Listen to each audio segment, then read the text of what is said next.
So, hello guys. Hi. Welcome to our live episode for tonight. I believe it's 9 p.m. there in the Philippines.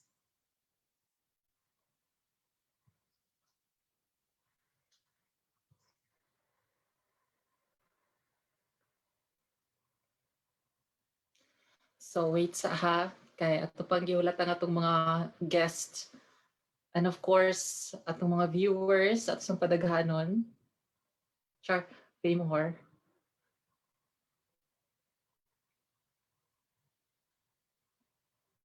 Okay.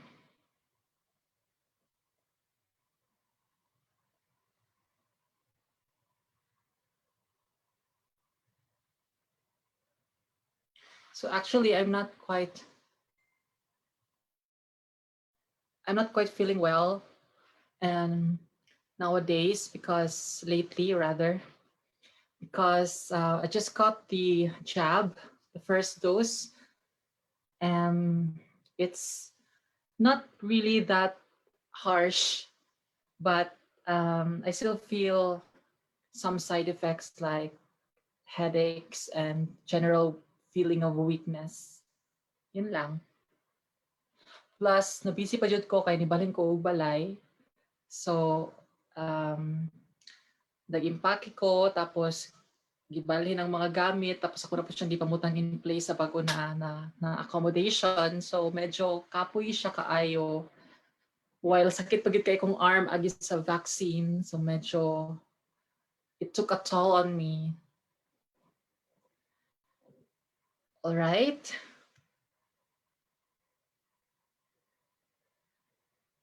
Okay, nanatay 21 ka viewers. So I think it's time to start.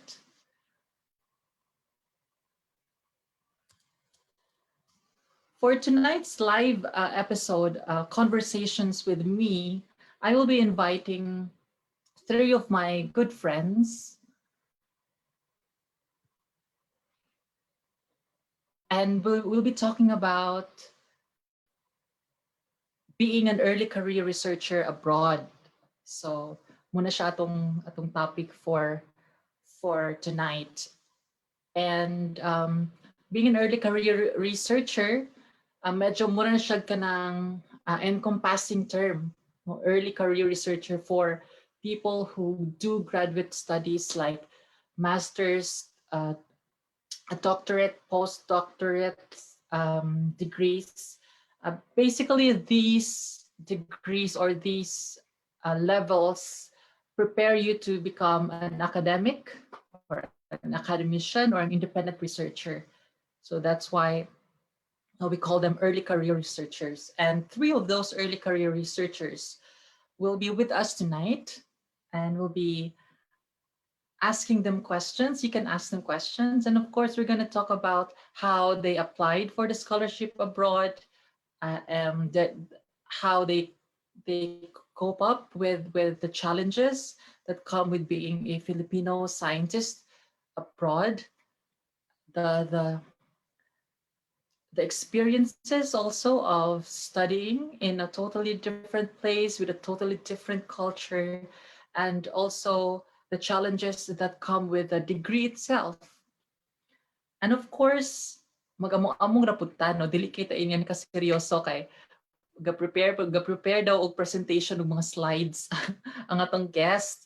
So I told them, no, ayun ako prepare og slides, di na kinahanglan, no. Actually, very informal rin siya nga conversation. And of course, you can join us, you can ask them questions. I don't know if mo entertain sila questions about personal life, pero well, we don't know. Without further ado, I would like to introduce them now.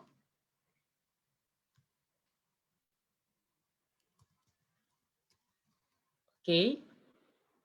Ayun na ang atong mga guests.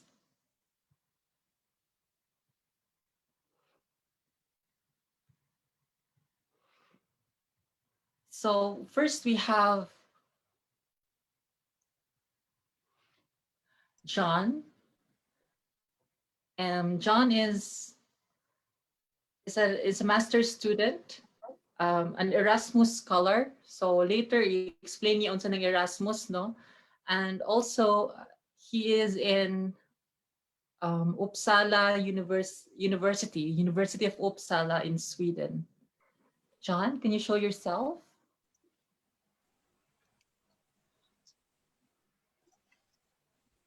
Hello. Hi, John. Hello. Hi, kumusta?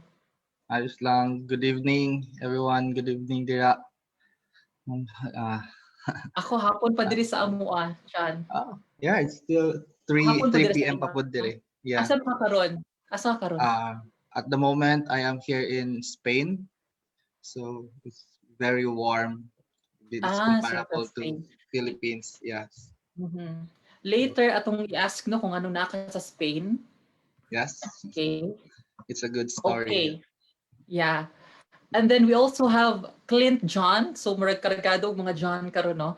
Kasi si Arvie John pa ni Clint. Si Clint is currently in Tohoku University in Japan doing his PhD. Hi Clint. Hello. Can you show yourself? Hi. Hello. Ganahan ko sa pa-earrings. Bet na bet kayo, no? Dapat dili po sa ilong. Sunod tattoo na pod. Hi Clint, kumusta dira? Unsang oras dira, Clint? Hello, John. It's 10 p.m. here. Pero 10 yeah. p.m. At Mga 1 hour difference. Yes, 1 hour advance sa Pinas. Cool. So pwede ra kay ka ma-time zone difference sa imong mga friends sa Pinas. Pwede ra ka maka-chika-chika sa ila. Yeah, that's good nga naa sa Japan kay doon na kay sa Pinas time zone og ang travel like kumpara dira sa sa imuha og sa Europe nga murag dali makauli then dali maka-contact sa Pinas.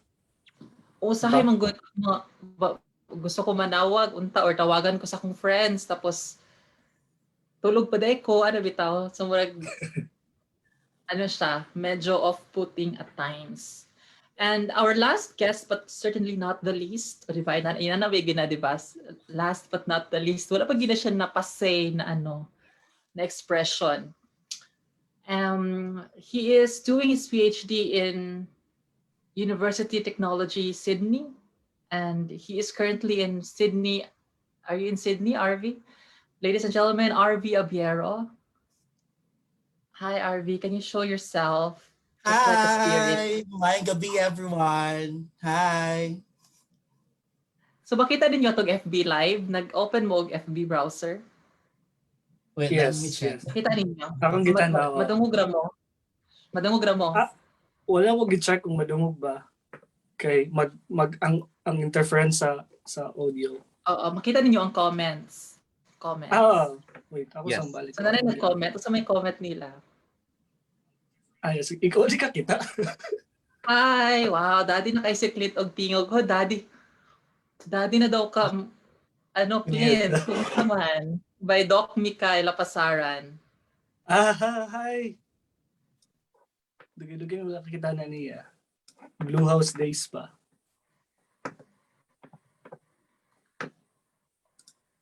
Okay, ayan.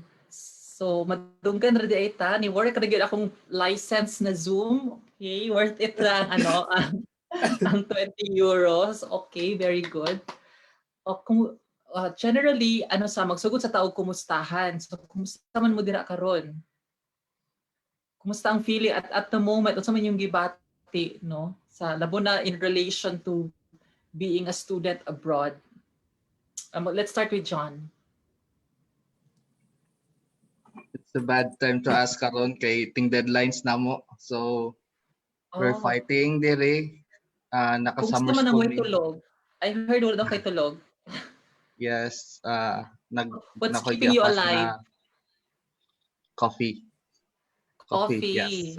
So Sure. coffee ba pud mo tanan? Kamo coffee persons pa pud mo? No. Actually ako dili ko coffee person, but Guinness person. Guinness. Guinness person. Oh, wow. Oh, di ba? Lahi. So siya. No. Ako kay kuan, Guinness from Ireland. Wow, Sapporo from Japan. Japan. Oo. Wine from Australia. Tubig lang ko. Karon kay Tubig sa Sweden. Dagan mo kung tubig sa Sweden. Mga ice mo na dira tapos kung ma-melt, muna to yung imnon. Charot lang. yeah, Ikaw, so Clint, kumusta ka karon as of the moment? What are you how do you feel? I've been in Japan for about 5 years now. And maybe nasa point na maanad na ka sa social structure sa Japan.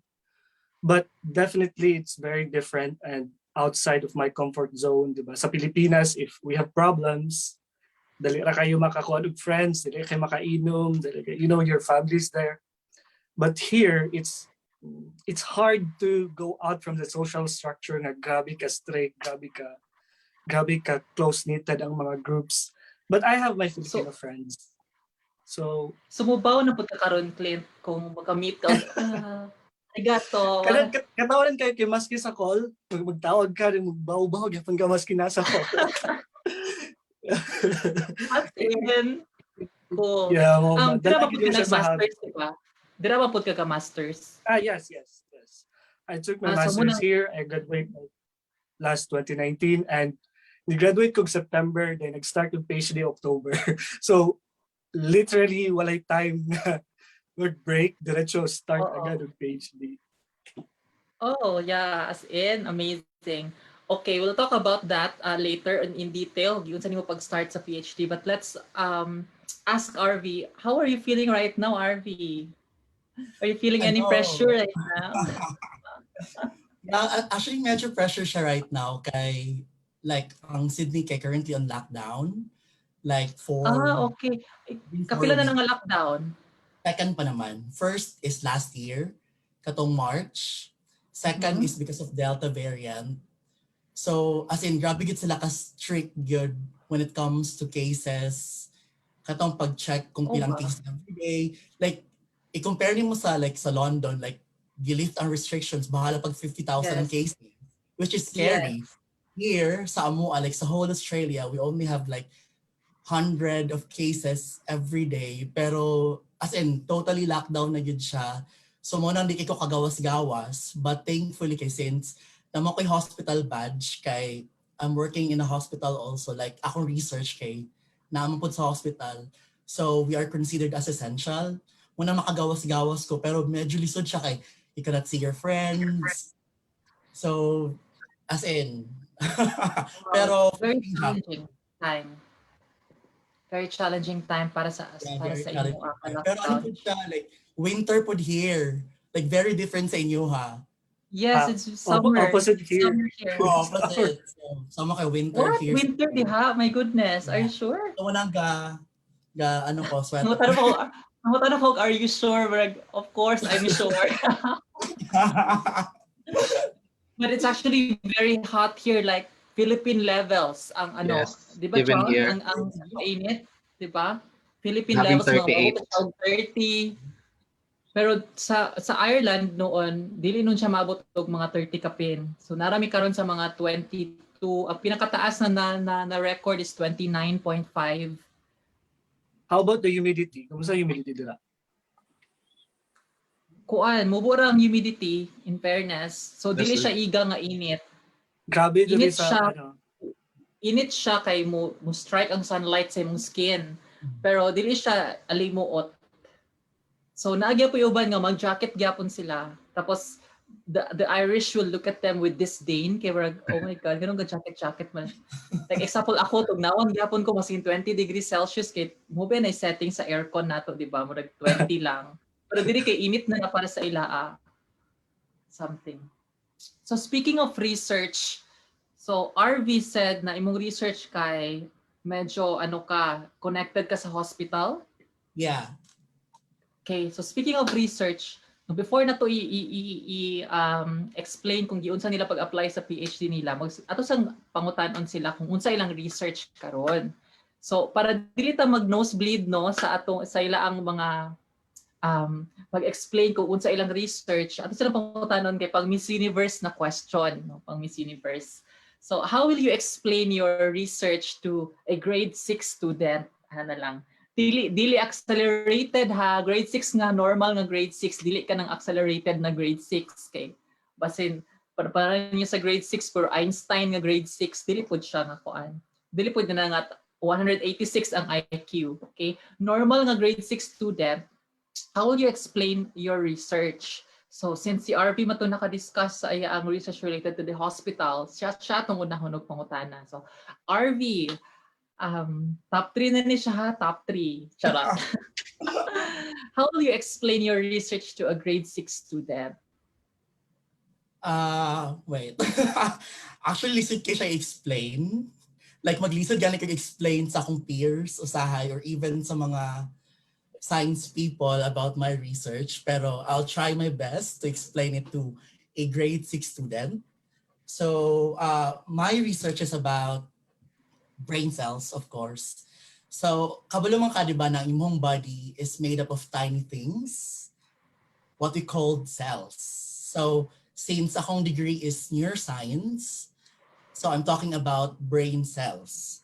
So those brain cells are connected by wires to communicate with each other. So there is electricity that travels down those wires and communicate each of those brain cells to every part of the brain region. So ang akong study is if, for example, nakakay neuroinflammation, mo na siya ang term, pero neuroinflammation is actually immune response, brain immune response, but it is in relation to people na naay compulsive disorder and dementia. So ang akong research is i-try na mag-connect na ang katong mga tao nga naay compulsive disorder sa bata pa or like in the long run, they will have dementia. So ang atong brains kay made up of two kinds of cells actually. So we have the neuronal cells or we have non-neuronal cells. So mostly ang naka-create og kanang attention good always kay neurons, right? Like siguro mostly every one of us we know about neurons pero wala nato na wata kabalo unsay impact sa non-neuronal cells. So mo na akong research about like unsa ang iyahang work, like for example if natay injury or something, so mag-communicate ba sila like unsa iyang pag-help, so ana siya nga kind of system. Okay, no, so about neuroscience, gini mo ang imong field, neuroscience. So thank you very much, Arvie. So kung may questions sa chat regarding your research, no, basin ay mangutana, no, or basin ay gusto makig-collaborate, basin wata kabalo natin ay nagtanaw sa to karon na interested sa imong research, pwede mo contact ni Arvie, no? Pwede ninyo siya i-email or i-chat sa Facebook. Very responsive ni si Arvie. Let's now go to Clint. So si Clint, you're doing your PhD, right? In if I'm correct, it's in Finemechanics. Yes. Name is very weird, but I usually introduce my degree as nanomechanics because that is more familiar to the ears, nano. So I think the people in the other field nag-study og bigger than nano, nagreklamo siguro sila nga nung ilahang department kay gitawag og nanomechanics. So it was changed, like I think when I arrived, it just changed from nanomechanics to Finemechanics. But yeah, I am under the division of mechanical and aerospace engineering. So yeah, my classes revolve around there, and my field is also closely related to aerospace. But okay, for a grade 6, well, I hope the grade 6 at least heard the word fluid mechanics, because my field is a fluid mechanics. Maybe fluid sounds familiar. So fluid is like liquids, gases, and usually it is divided, this kind of, like it's a branch of physics, and as usual, physics can be divided into experimental, computational, theoretical, and my field is under computational theoretical. So that will give you an idea what kind of like approach ang among ginahimo ana nga field. So basically, fluid mechanics is the study of fluids and its interaction with matter. So, but we're interested in a very interesting phenomena. But anyway, for grade 6, maybe you think that fluids are like the term continuous. Like you can imagine if you imagine a fluid, mura bitaw siya mga blocks. Like imagine a string, right? If you move one, it will affect the entire string, and you think that is a fluid. And that's how the fluid interacts. You apply a force, and the fluid in its motion is affected in that way. And we have this classical idea or classical equation to describe how fluid moves. And maybe the grade 6 doesn't know this, but it's called the Navi-Stokes equation. So that's how we study the fluid. Everything revolves around the Navi-Stokes equation. So this equation describes how fluid moves, how fluid interact with matter, everything. But just a caveat, that equation has no analytical solution right now. It's one of the greatest mathematical problem with, I think, $1 million prize kung sino man ang makasolve analytically. So what we do is numerical solve. Anyway, so the problem with that equation is that it relies on the assumption that fluid is continuous. But if you look at other fluids like gases, it's made up, di ba? Kabaluta sa atong elementary nga pag liquids ang molecules kay medyo dugol-dugol pa, pero sa gases medyo lagi-lagi na and they could move freely, right? So that already poses a problem with the idea of continuous. Ibig sabihin, ang air is not actually continuous because there are spaces between molecules. And that's where my research comes in. That equation that I told you before will not hold at certain type of gases or at certain conditions of gases. And we call such gases when these molecules are so far from each other that low density, low pressure gases, we call them rarefied gas. And my field is understanding the interesting phenomena that revolves around rarefied gas. For example, maybe you think, I think we know this in thermodynamics, or anyone knows that a flow of heat is from cold to hot. I know, from heat, from hot to cold, right? Everyone knows that. But actually, in rarefied gas, flow can be induced from cold to hot, the other way around, without breaking the thermodynamic laws. And if we have more time, I'd like to tell you how is that possible and what are the possible applications for that, but that is exactly my research. I hope a grade 6 could understand what I just said. Basta timanan lang nato naka-remember noon ko sa kanang kuan sa elementary ba na naay duha ka estudyante gipa-drawing sila. So unsa man nimo ang how do you draw a solid, liquid and gas? So ang isa ka estudyante okay, solid naghimo siya cube. Tapos liquid nagdrawing siya baso tapos naay tubig. Tapos ang yang gas dayon kay balloon. So ang isa mo to siyang first student. Sa second student yung drawing nga solid kay nagdrawing siya mga gagmay na lingin pero walay spaces sa each other. So galingin-lingin siya no spaces between them. Ang yung liquid kay gadrawing siya mga circle na gagmay pero nanay spaces. Medyo lagyo na sila. Tapos ang isa dayon, yung gas dayon kay mga lingin-lingin pero lagyo na jud kaayo ang ubang lingin. So asa sa ilang duha ang naay sakto na understanding sa solid, liquid, gas or states of matter. Muna siya mura ginana nga mo siya kung na-remember sa imo ang explanation na mga rarefied gases. Okay, thank you very much, Clint. So I hope wala ra nagnosubit ang grade 6 ato, no? You should read the comments on the live.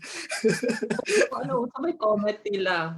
Like, nakatawa sila because gani maayon si man sa diretso. Oh my God. Sir, pwede mag-donate talag Vorwa. Wala na yung ma-encourage mag-grade 6 ani. Thermodynamic ba yun? Cold to hot. nag-obra man kog tubig sa una sa grade 6. Nahuman gani ko college, hindi ako kasabot. Sa lagid ni Nimod Clint.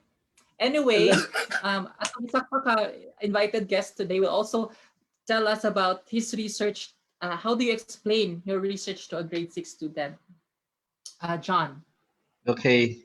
So karon I think mine is possible kaya ra kayo explain sa grade 6. Hopefully. So my research, my program, tawag di siya nga SINREM. So it's Sustainable and Innovative Natural Resources Management. So this is a 2-year master's program. So to be honest, the way they approach it is the first year we will be introduced sa daghan na fields. We will not dive into deep research pa. And then on the second year, that's where we have to choose what we want. And dito may mag-focus sa among research. But on the first year, actually, mahatagan na kag-idea. Like, the good thing is they will expose you sa tanan mga choices and you will know what you like para na kayo mapilian sa second year. So right now, in a nutshell, the SINREM program is about the sustainable processing of raw materials. So raw materials kanang mga butang nga ginagamit pagbuhat og mga laing na butang. So we have like 3 branches pwede na ako i-categorize siya.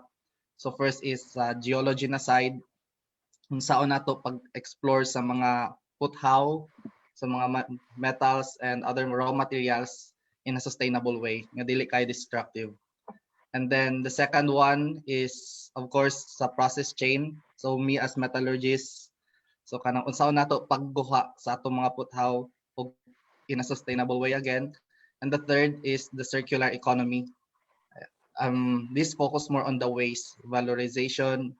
So unsaon nato pag-get of value sa, so mura siya na mambabakal na concept pero in scientific way.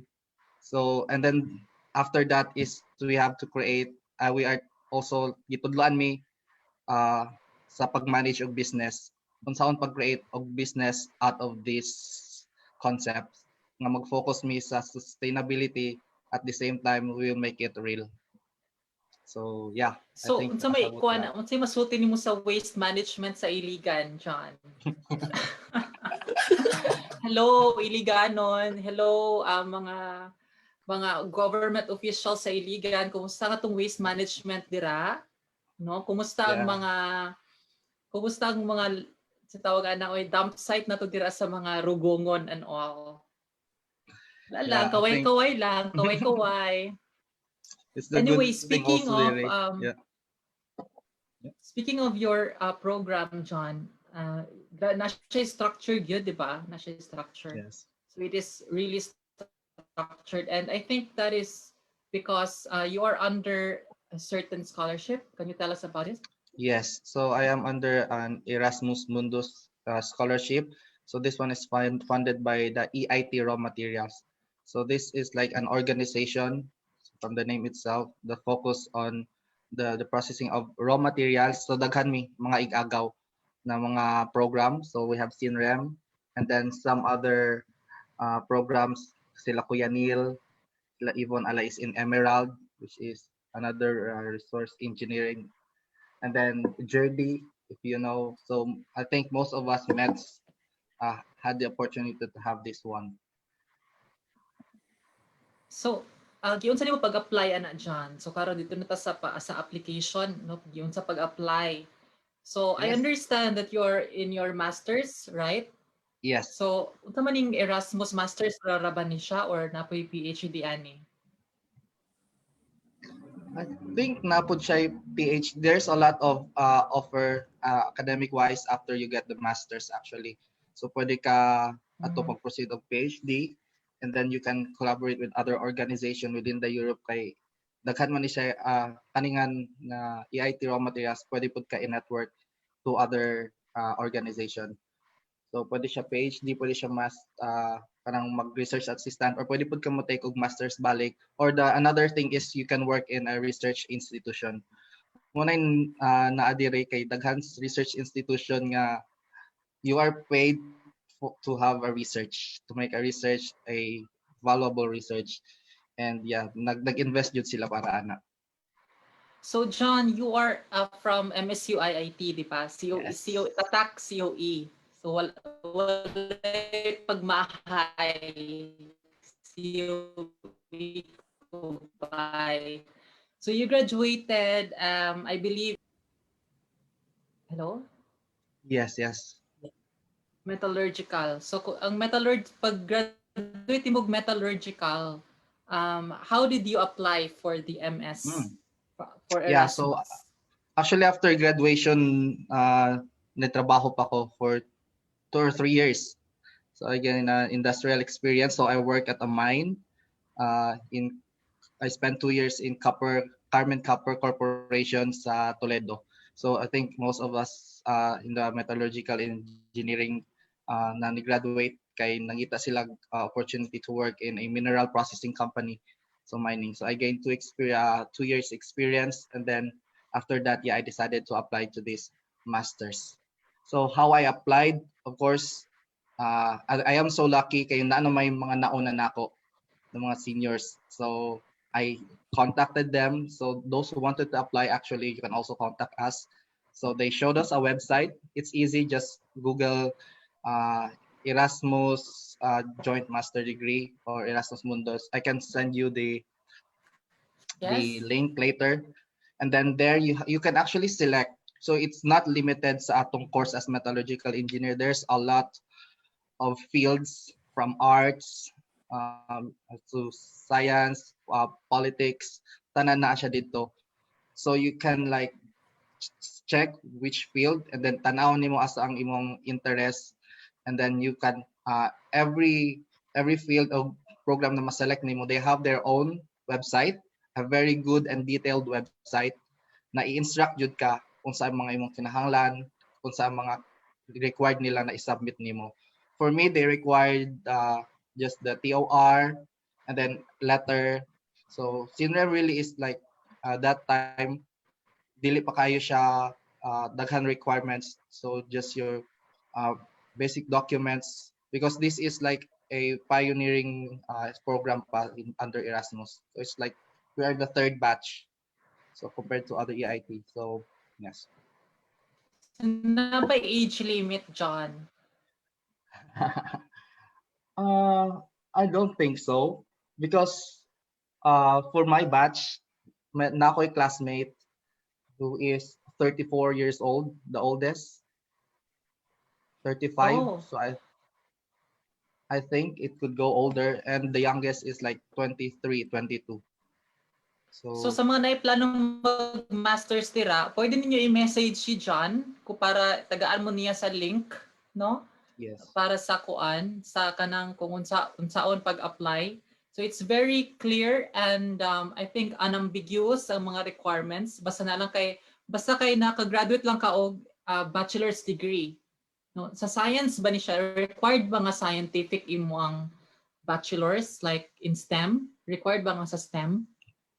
Depends on the program you're applying to. So kung naka dito sa mga of course scientific program, for sure tanawon jud nila kasi it's because during the application there's a lot of application actually they are receiving every year. So sa among batch they have like 250 applications something, and they will just really pick. So you better join the scholarship where you have your interest in and you have parang na kay solid na background academic wise, and better if industrial wise or also kung naka-work ka. Okay, so unsay kanang feeling nimo John, edge nimo nganong na-choose ka as kasi daghan mo na mag-apply, di ba? Yes. Daghan mag-apply. So if you can give one tip sa ato ang mga viewers, if you can give one tip para at least interesting sila sa pananaw sa mga selection board, ba naman na selection committee something, and they like kind of shortlist those applications that seem really interesting. What do you think? What will be your tip? Kahit isa lang. The thing is, being a Filipino itself, I think I've proven na naatay edge when Oh. applying here in this scholarship because like for the past 2 or 3 years, sa kada batch na duha ka Pinoy makuha sa ani na batch. The sad thing is tungod sa halinon pud ang Pinoy kay daghan pud sila na-accept na program. So sila pud pupili pud sila unsa nga program ilang ganahan. So ana. So it's a good thing about that. And then yeah, keep your documents. Ayo jud wala inyong mga records. And I think it's on the writing of motivational letter. Dapat kabalo ka mo char-char. Kung char. Dapat appeal pa daw ang document sa elementary, mga formal thing, i-keep pa daw, formal sulatin pangwakas, appeal pa daw. Yeah, dapat ready ka ana kay some even some programs can require some of interview and examination. Sa amo kay dili So, lang. interview ka dyan. No, Wala sa among kang program interview. ay wala interview. It's like just the paper na among So, gi-submit. papel ra gyud ang labanan, no? Yes. Papel ra ang labanan. So anyway, thank you so much for sharing that. Kung gusto mo, kung interested mo sa Erasmus Mundus na scholarship, of course, you can collaborate or you corroborate with John for that matter. Okay, so pangatanong to karon si Ay, Clint kadali na lang. pod, no? Ang Before we move with this application, wala pa naman nadugan imong research dyan. Nag-comment magod sa Ate Jonah na siya. Miss John, we also want to hear about tama, no? research. So, ikaw po, introduce your research. So, Yeah, tama. So akong research, Ate explain ako sa Jonah, grade 6. For grade 6. Oh, Oo, sige. for grade 6. So, siguro ang akong buhaton kay kanang, 'di ba, kuan naman kay karon sa mga Twitter, sa Facebook, sa social media, no more kanang kuan kayo kanang widespread kayo ang news about billionaires going to space, like kana silang Jeff Bezos, silang Elon Musk. So of course, mga grade 6 karon mga high-tech, mga TikToker naman na sila. So kabalo na sila sa kuan mga news sa social media. So kani silang Jeff Bezos, if someone wants to go to the moon or go to space, they have to use a space shuttle or a rockets or something. So kaning mga rockets, ang kaning the materials that make up these rockets are made of high grade or special type of alloys. Okay, so kaning mga special type of alloys, which is a combination of different metals, mo ni sila nga tong ginagamit para ani nga mga space shuttle, mga rockets. And ang atuang drive karon sa research is towards discovering or inventing new types of alloys na magamit nato para aning mga ingon-aning nga mga klase nga mga sakyanan like space vehicles or space shuttles or rockets. So kani sila nga mga materials, mga bag-o nga mga materials, muna nga ako ang gistudihan. So kaning isa sa klase nga mga bago nga materials karon kay kaning mga high entropy alloys. So very highfalutin kayo nga words, high entropy alloy. Pero ang pasabot ana kay mura siya combination sa 5 ka metals. Daghan kayo siya, 5 ka bulk metals, isagol-sagol lang siya. Isagol-sagol. Tapos you try to investigate what will happen if isagol nimo ang 5 ka metals. So kay di ba kasagaran ang ato ang alloying kay duha ra man gid ka buok like copper and nickel, like iron and chromium, duha ra man siya, or daghang components pero ang uban gagmay lang ang kanang ilang composition. So percentage gamay ra. Pero kaning high entropy alloys kay counterintuitive siya sa conventional alloying techniques. Kay daghan kayo imong isagol tapos equal parts pagid sila. So walay magansi. So walay gamay lang nga component. So di ba? Stainless steel, familiar magita ng stainless steel. Ang stainless steel iron na siya mostly, pero nay gamay na chromium dira. Gamay lang para maka-prevent sa corrosion or para di siya mutaya. Kaya mo nang gitawag siya og stainless longganisa. Charot. Stainless steel di ay. Skinless da itong longganisa, skinless. Skinless longganisa dito siya, dili stainless. Okay. So kaning high entropy alloy, daghan sila tapos walay gansi, equal sila og composition tanan. So that is a very unconventional way of alloying. And due to that, it can have very interesting novel properties. And it is actually at the frontier of metal research nowadays, especially na kaning high entropy alloys kay mga 10 years kapin pa lang siya na-investigate. And aside pa jud ana, ang naka-unique sa akong research is we just don't do the alloying conventionally also. We also do it through 3D printing. So, i-3D print nimo ang high entropy alloy. And because of the nature of 3D printing itself, medyo ma-change gud ang property sa material. And that is what we are trying to do. So, mo siya kong research. Okay. Nice. Nice. Okay, so padayon ta, no? Sa kanong, Okay, so ko may ganito? comment diri nga kuan atong na They were asking pala, I think many were asking how Arvie crossed specialties from engineering to neuroscience. Okay. siguro later lang siguro pag si Okay. Arvie na ato pakutan-on. Oo. Okay. Pero ikaw pa katong application nimo gyud sa pag-apply, di ba scholarship pud ka Clint? Yes. It's actually quite a long story, but actually I first started applying for Erasmus. It was the naval program ng Erasmus because I wanted to do the naval engineering. That was really Wow, naval engineering ko na pusod engineering charot. Sorry, so they know how to pronounce. Naval. Naval. Yes. Maghimo og pusod. Maghimo og ship, mga barko, mag-design.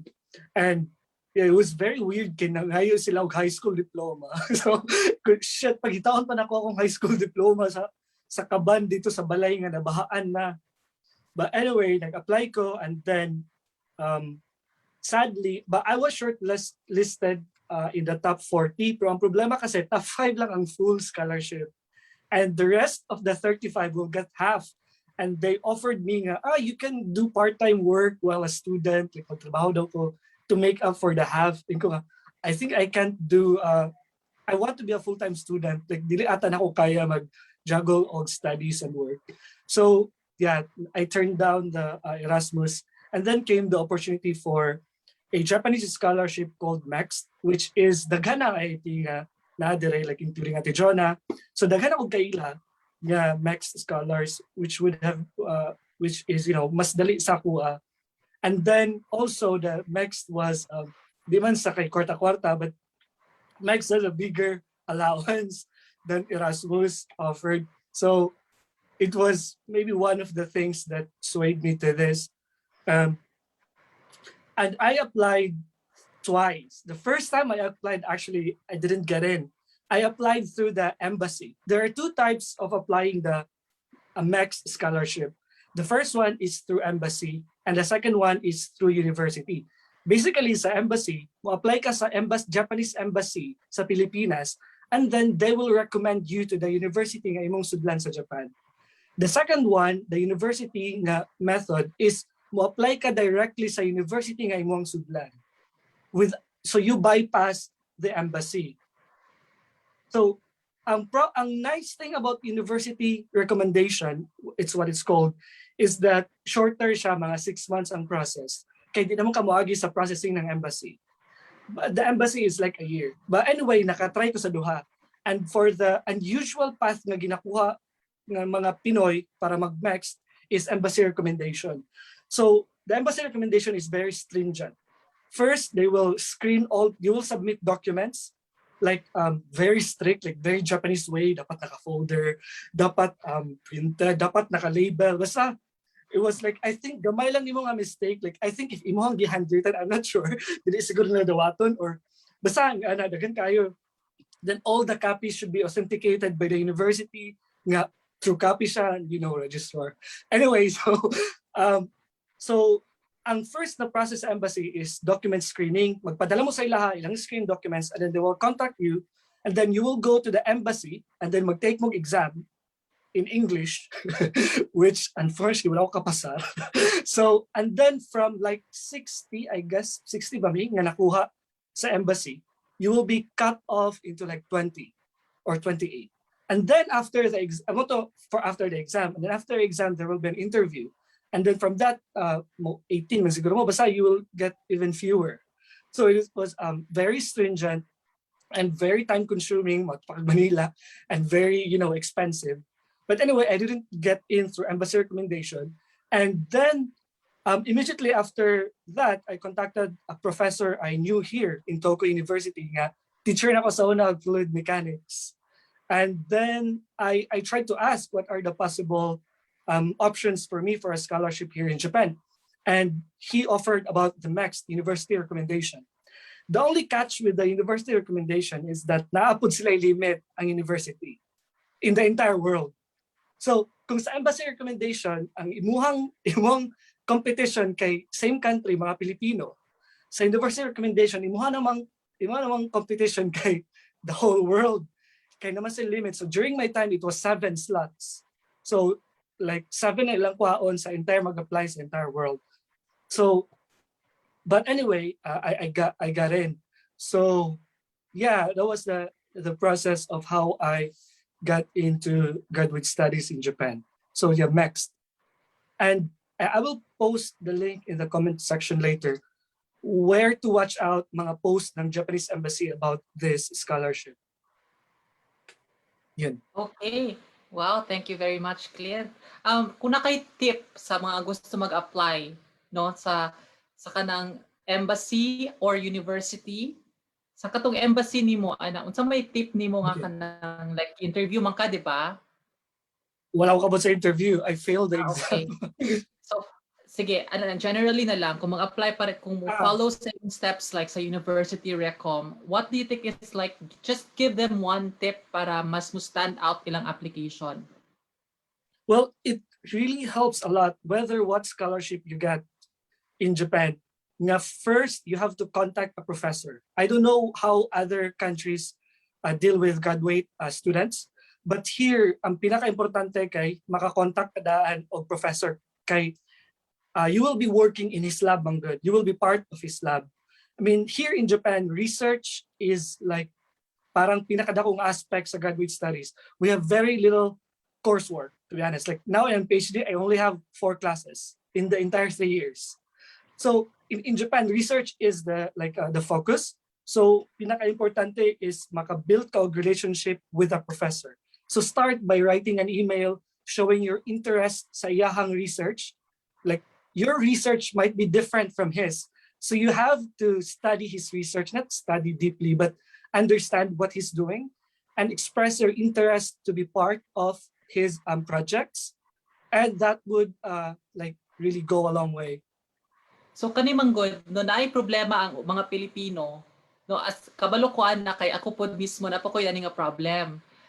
Mahadlok ta mo buhat ana like nganang mag-una-una ta, di ba? Di ta ganan mag-una-una ta, maulaw ta mo email sa professor, di ba naman ana?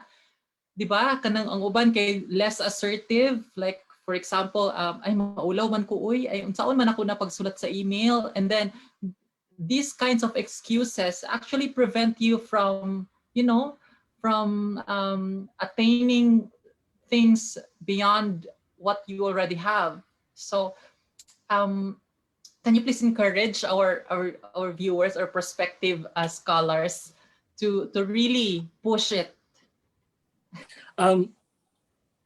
There's one thought na I encountered lately, like about motivation. I think we usually think that motivation just appears in thin air, but I think motivation is encountered. It means that if you just sit there expecting for motivation, it won't happen. You have to move. You have to push that first boundary. You have to take that first step. And yeah, I've been there. Hilisod mag-write of email sa professor nga, and then you'd think, basin dili ko i-notice, basin na. But that applies to anything in life actually. If you don't start doing something, if you don't take risk, you don't expect a reward. So, and there's no harm in trying, you know. We might fail, but failures are also, you know, lessons. And That the is more you true. fail, you know, the more, it's just that if you don't do anything, if you don't try, whether you fail or not, you didn't try, right? So, Actually it's like, ako pod same pod ko kay ako una-hunaon lang kay ay email bitaw ni kung di nila pansinon okay kung pansinon perfect ano bitaw. mga matay na gyapon tang tanan, di ba? Oo, mga mga talaga po tatanan. I-email na na. Ana, email ra bitaw na. Muna akong Yes. philosophy saya ka ng, for example, feeling nako kay kanang demanding ra kayo ko. Kay maka-feel ba ako anak laoy demanding kay ko pero ay email ra bitaw na kung sige lang kay pilastik kay ra bitaw gyapon na sa email, di ba? Kapag ka di ba with kind regards bisag gisapot na bitaw to. Or ginana nga mga di ba sa email pilastik kay so okay Yes. na siya.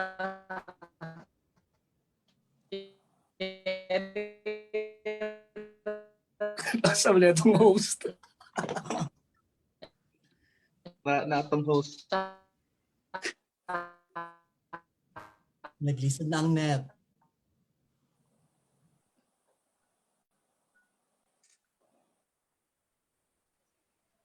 Reload na. So, Anyway,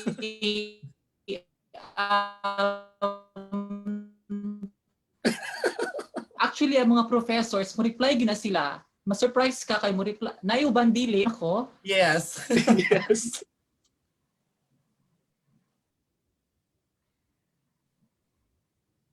Okay na. Okay na, Yeah, balik okay na, na. okay we're na. back. We're back. Are we still Yes, live? yes. Pasig na po to lang Yes, live. yes.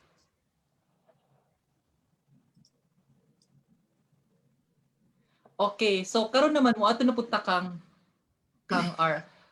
Arvie, no, kung yun sa po ni Arvie pag-apply. So kani si also in, of course, COE man gid punta, no? COE pa rin mga ulol, Yes. COE pa rin mga ulol. Pero actually co-ed na siya karon. So co-ed na siya. I understand that you graduated chemical engineering, right? Yes. And then your PhD is in neuroscience. And before that, you did your master's also in the same field. Is that Yes. right? Yes. Okay. So can you tell us your story about your application journey and also why the change of field? Actually, ano siya, nag-start siya when I was doing my internship. Like akong internship before was under biopharmaceuticals. Then under ko sa research and development team. And we were making drugs for animal and for human use. So I think that to siya nag-trigger na if chemical engineers can be in pharmaceutical industry, like why not pursue a degree related to like medical field like neuroscience or neuropharmacology or anything like that, like biomedical science. So ang grad school na process, nag-start na siya when I was about to take my licensure exam. So while nag-take og licensure exam kay nagapangitan ako og scholarship that time kay I feel like research is really for me. I don't know, pero gina-embrace na ako siya since since bata pa ko, maybe. And ang nahitabo is like na ako yung mga friends overseas like sa Japan and sa Korea na they told me na I open position sa engineering field. And then ginaingon ako sa akong self na do I really wanted to do chemical engineering na degree for masters? Because I feel like in pursuing grad school, it's not just about something that you want to have a degree. I think it's something that you want to pursue because it is your passion to do it. Because what if in the middle of your degree, di na ka ganahan, word nawala na ka og motivation, di na ka passionate about what to do or things like that. Like, mo-stop na ba ka or mga ingana. Like, mahitabo magina siya sa grad school na time. Pero, ang inline na field keyword, di bitaw siya dira. I think, I mean, I can still do engineering. Like, I miss a lot of about engineering. Pero ang misconception said about neuroscience kay it's just about nervous system, but technically it's a multidisciplinary science, combination of physics, math, biology, anatomy, physiology. So like combine siya, like even during my PhD now, like I'm doing computational modeling, I'm doing like programming, which is I hate during college years. And also I'm doing like molecular stuff na related siya sa kuang CSM pa nga time bitaw nga katong ngalan pa kog bio or biochemistry, as in like combined siya sa tanan. So I don't think na nawala ang ako ang mga na-learn before, but it helped me to have this kind of set of skills bitaw. So nag-start siya, okay, back sa like nahuman ako, like I got my license, and then at that time kay nag-back out sa akong application kay it was all about engineering. Then pero gusto Japan ko mag-research dayon. Some of my friends sa pod sa IIT kay giida na pud ko nga mag-apply og ERDT scholarship, pero in line Japan sa engineering, and I was like, I don't think I can do it. I mean, I can do it, pero murag di ko sure kung naaba ko'y drive to do it yun. Ano to, murag 100% sure.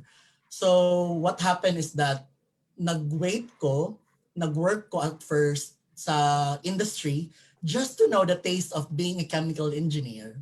Pero actually, di ko chemical engineer that time, kay QA analyst ko sa Iligan. And 1 month pa lang, like days pa lang na nag-work ko, kaya nawala na akong drive na, hindi naman siya chemical engineering, oy. So, moto nga dato na dyan ko nagkuhan na, okay, I'm gonna do something about medical field. So, I started applying online, like, contacting professors that time.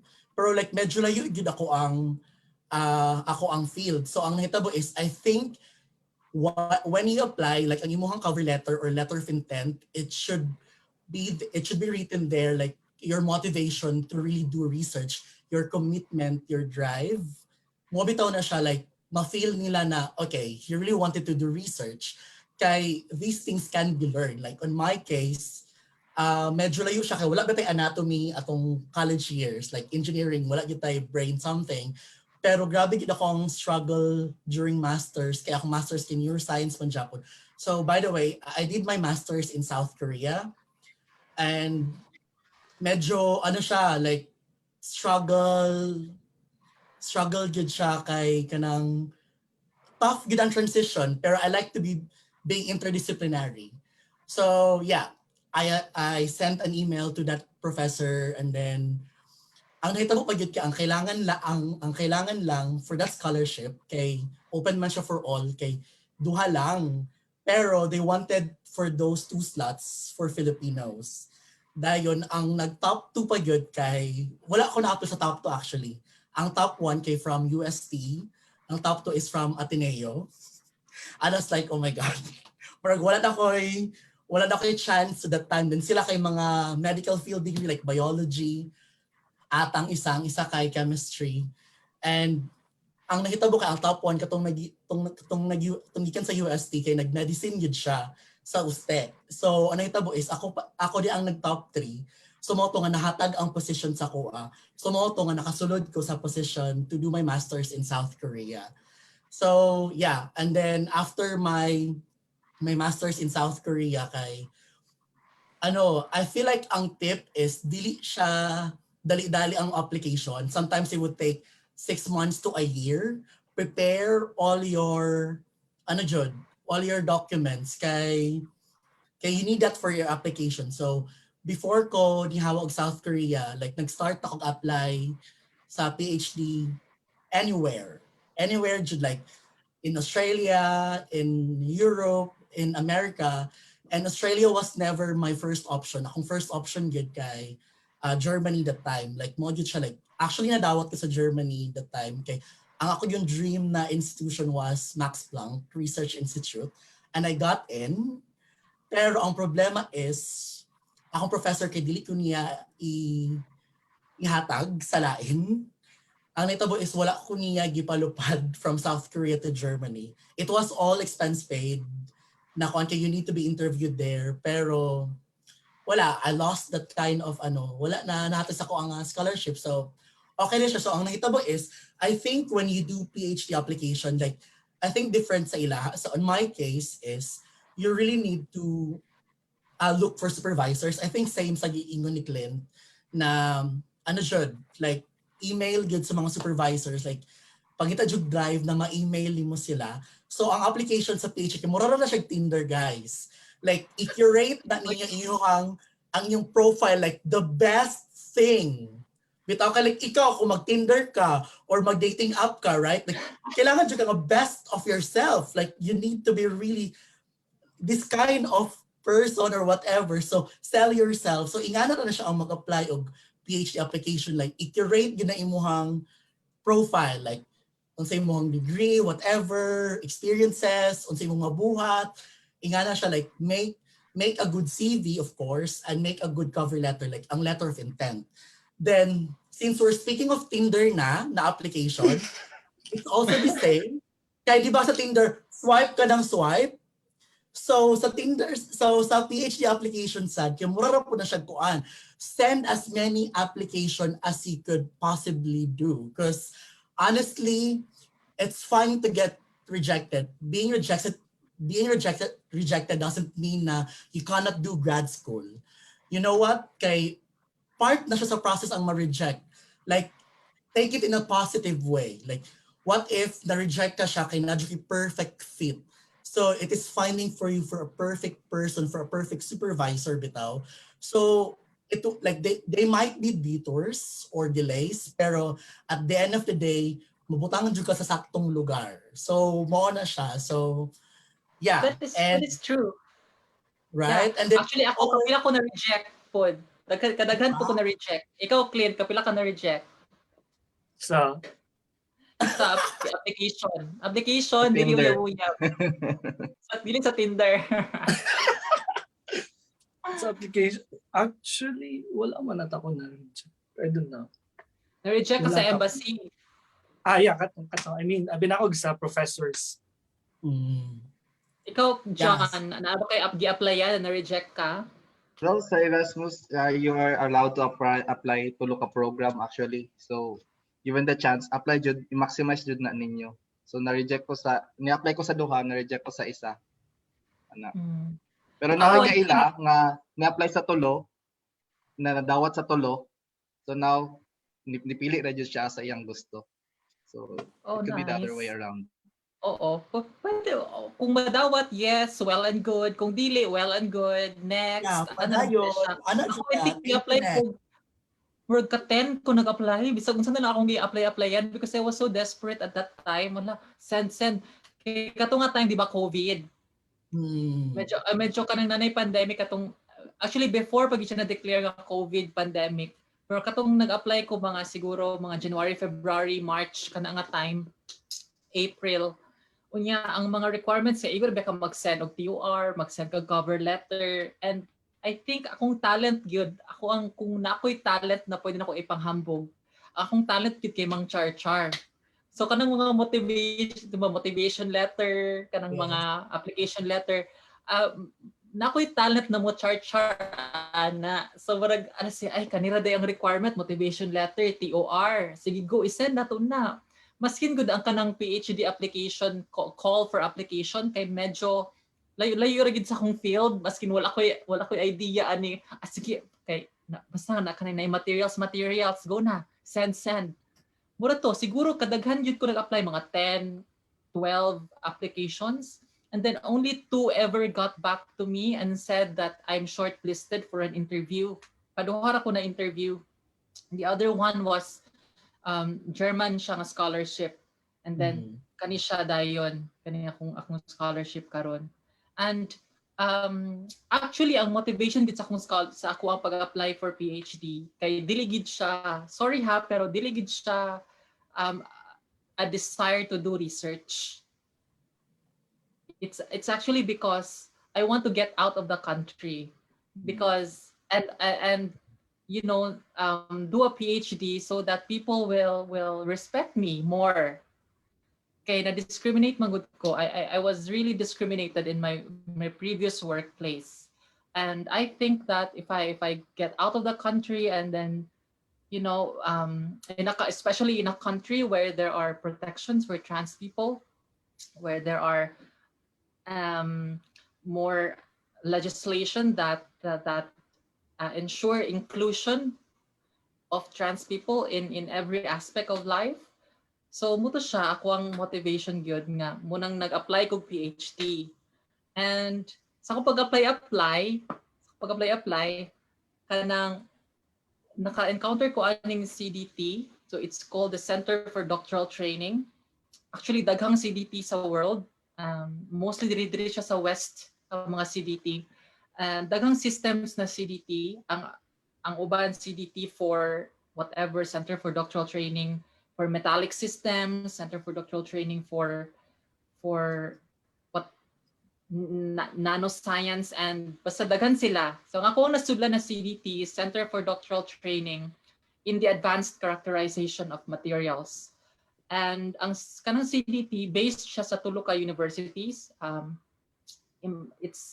Its main headquarters is in Imperial College London, and then University College London, and the third one is in Trinity College here in Dublin.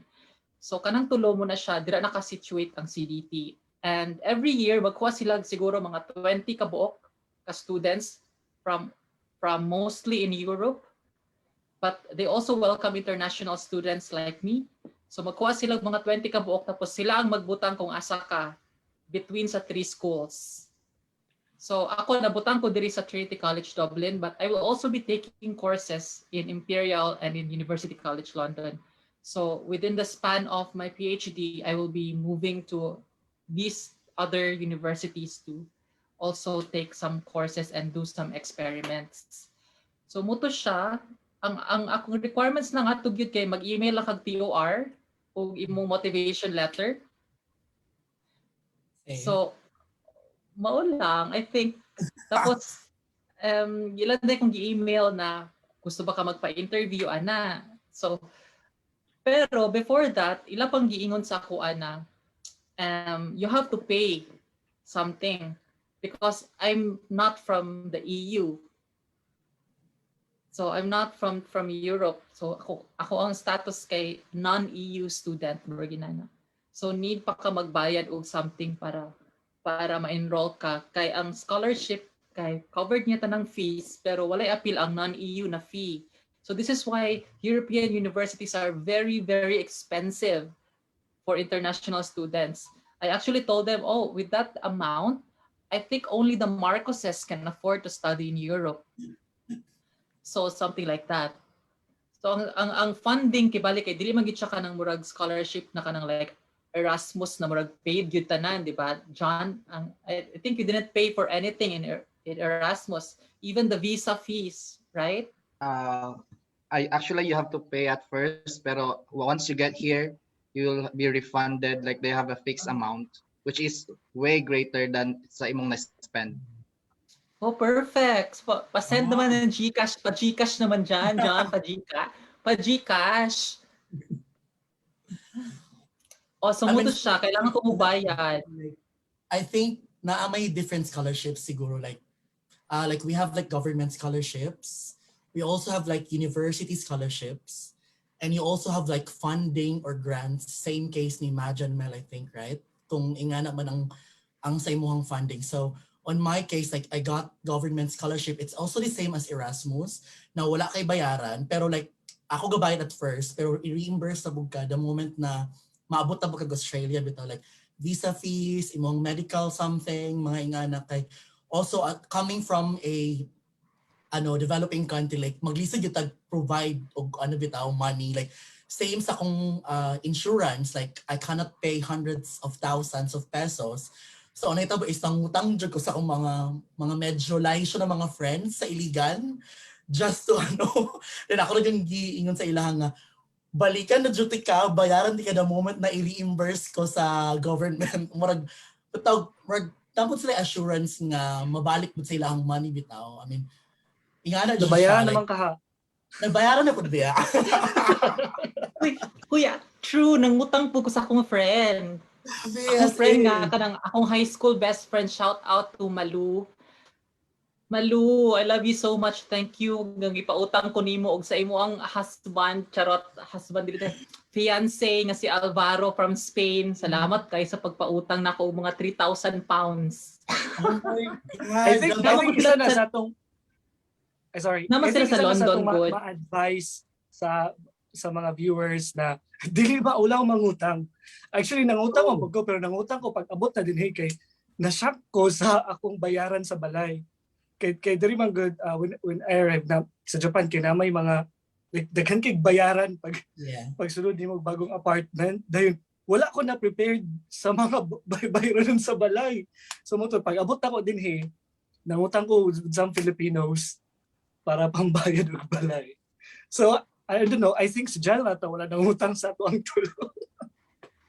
Ako nangutang gid ko sa akong friend nga nurse nga nasa London. Kay namagoy show money, di ba? Kan pag-apply og visa, show money. Pero kabalo ko na kahit tungod na makay scholarship letter, di ba? Makay scholarship letter. So makita na dito na mabuhi ra ka, enough na siya na proof sa mahaw mo ingon nila. Pero sa visa application, mas stress ba akan conscious, oh my god, dili pa lagi i-approve akong visa kay murag na kanang gusto na kung napo kay money sa bank account kay maskin pag na kay scholarship imo magyapong i-pass imong bank details sa at least for Irish immigration. So, pag makita dito sa bank details na oh my god, pila may sulod si ang ATM 2 pesos. Minimum balance. Di ba very IIT-gan kaayo ka ng pagsulod pagkuan sa ATM ba? Abados. My God, isa mo kayo, wala kang po show money. Like, if once na makabalo sila nga government scholar ka, kaya di na siya required. Pero mostly manggod, ang mga international students here, like Filipino students, kay nanganis sila diri, like to pay yun sa ilang own. Like, as in, ingana sila kadato, like, millions kid ilang kwarta bitaw kay. Ang ilang kong reason when they wanted to go to Australia, permanent residency and citizenship, mo yun na siya, ang number one here. Like, mostly, like, seldom makita grad school students kana adiri nga kuan. So every time na makikita sa like makabalo sa labot sa akong ginabot kay ma-shock sila like ha? Yung sa mo pagkuha di mo rag ana bitaw. Then lahi gid siya nga kuan. As in pero like anyway sa mga utang-utang as in ayaw gid ka ulag pangutang tinuod na siya. Kay I mean it will go beyond borders gid kay nako di ka mangutang. Aha naman ka puniton. Aha naman ka. Kasi kaayo. Like actually kay kung mag-apply ka PhD gid like usahay kinamot kay financial safety net bitaw okay pag move nimo sa different country kay dapat kay money kay sa amuang case diri sa Australia kay per week among bayad sa balay. Imagine we're paying like $300 per week. So hello asa ka mo punit anang kwarta bitaw. So then ang kanang scholarship na even though nga naka scholarship dili nimo makuha agad-agad like makuha na nimo siya after a month. Though at least dili siya the same. I mean, sorry sa akong mga friends nga nag-DOST sa Pilipinas kay like ma-delay mo gid sila no. Like in fairness super sa abroad kay walay ka delay like smooth kid ang process like masyak na lang imong backup mo na lang imong happiness karon nga COVID pandemic. Oh my god, na ni sulod nga kwarta pero ang ending mo kwarta sa Pilipinas buy na pod. Ingana na lang siya. Kadlawon pa lang musulod na ang allowance. Yeah, sinuod jud na siya. Yes. Kaway sa DOST no? Kumusta? After 3 months, after 4 months, delayed. Muna ang mga scholars, uy, tinood na siya. Nana siya effect sa scholars nato kay ngano. Kung wala kay kwarta for 2 months, for 3 months, unsa man imong buhaton, di ba? Magsikag utang para to get by every day. And ang matatak si mong unang-unaan na anyway, na abit ako'y kwarta after 3 months, after 4 months. Niya pag-abot din sa imong kwarta, I mean, while wala pa kay kwarta, imong thinking kay okay na ako'y kwarta, so sige ko, utang-utang lang ka na, sikag saad-saad sa mga tao. Pag-abot sa imong kwarta, waldas po din ka diretsyo, kay feeling ni mo, hala, dakuas akong nadawat, uy. Di ba kay lump ba ya? Sumurag, ala, dakuas akong nadawat, uy, din. Hala, grabe na po din ka mas mag-spend, ma-overspend na po nimo. So, murag, batik siya nga culture na ma-create nimo kung masikag delay sa imong allowance for how many months. Okay, inana namang gid siya, murag, wala gid siya, wala siya remedy, di ba?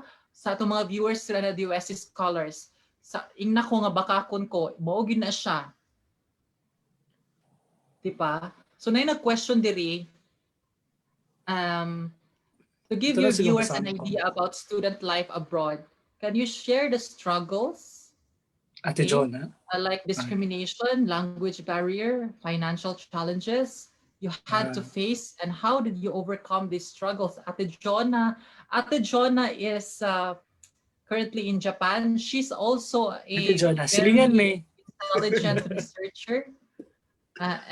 She graduated, I think she's top of her class when she graduated in COE, BS Metallurgical Engineering, the COE valedictorian, the valedictorian sa COE atong time niya. And also very active student leader. Sa iyang time po to nag-champion ang COE after a very long time.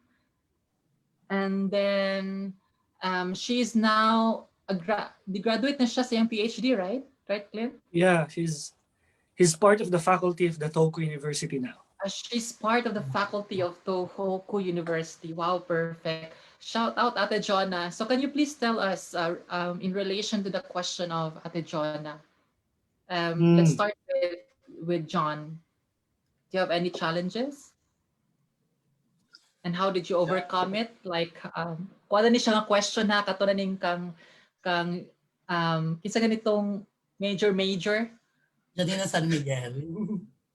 Dili katong I don't isa even know. katong Si Venus Ra. Venus Ra. O Venus Yes. Ra ni siya nga question. Yeah. Sa ako ang scholarship as akong program actually, we are a group of international students na daan.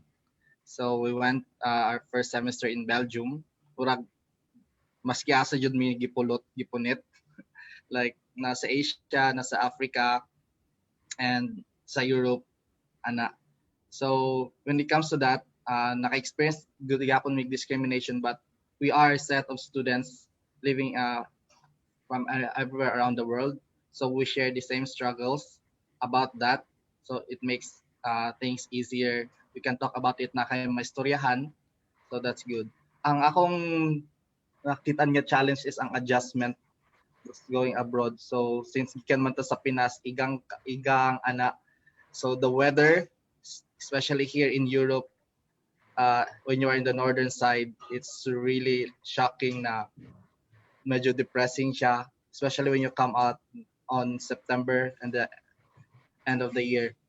So it's really hard to adjust at first.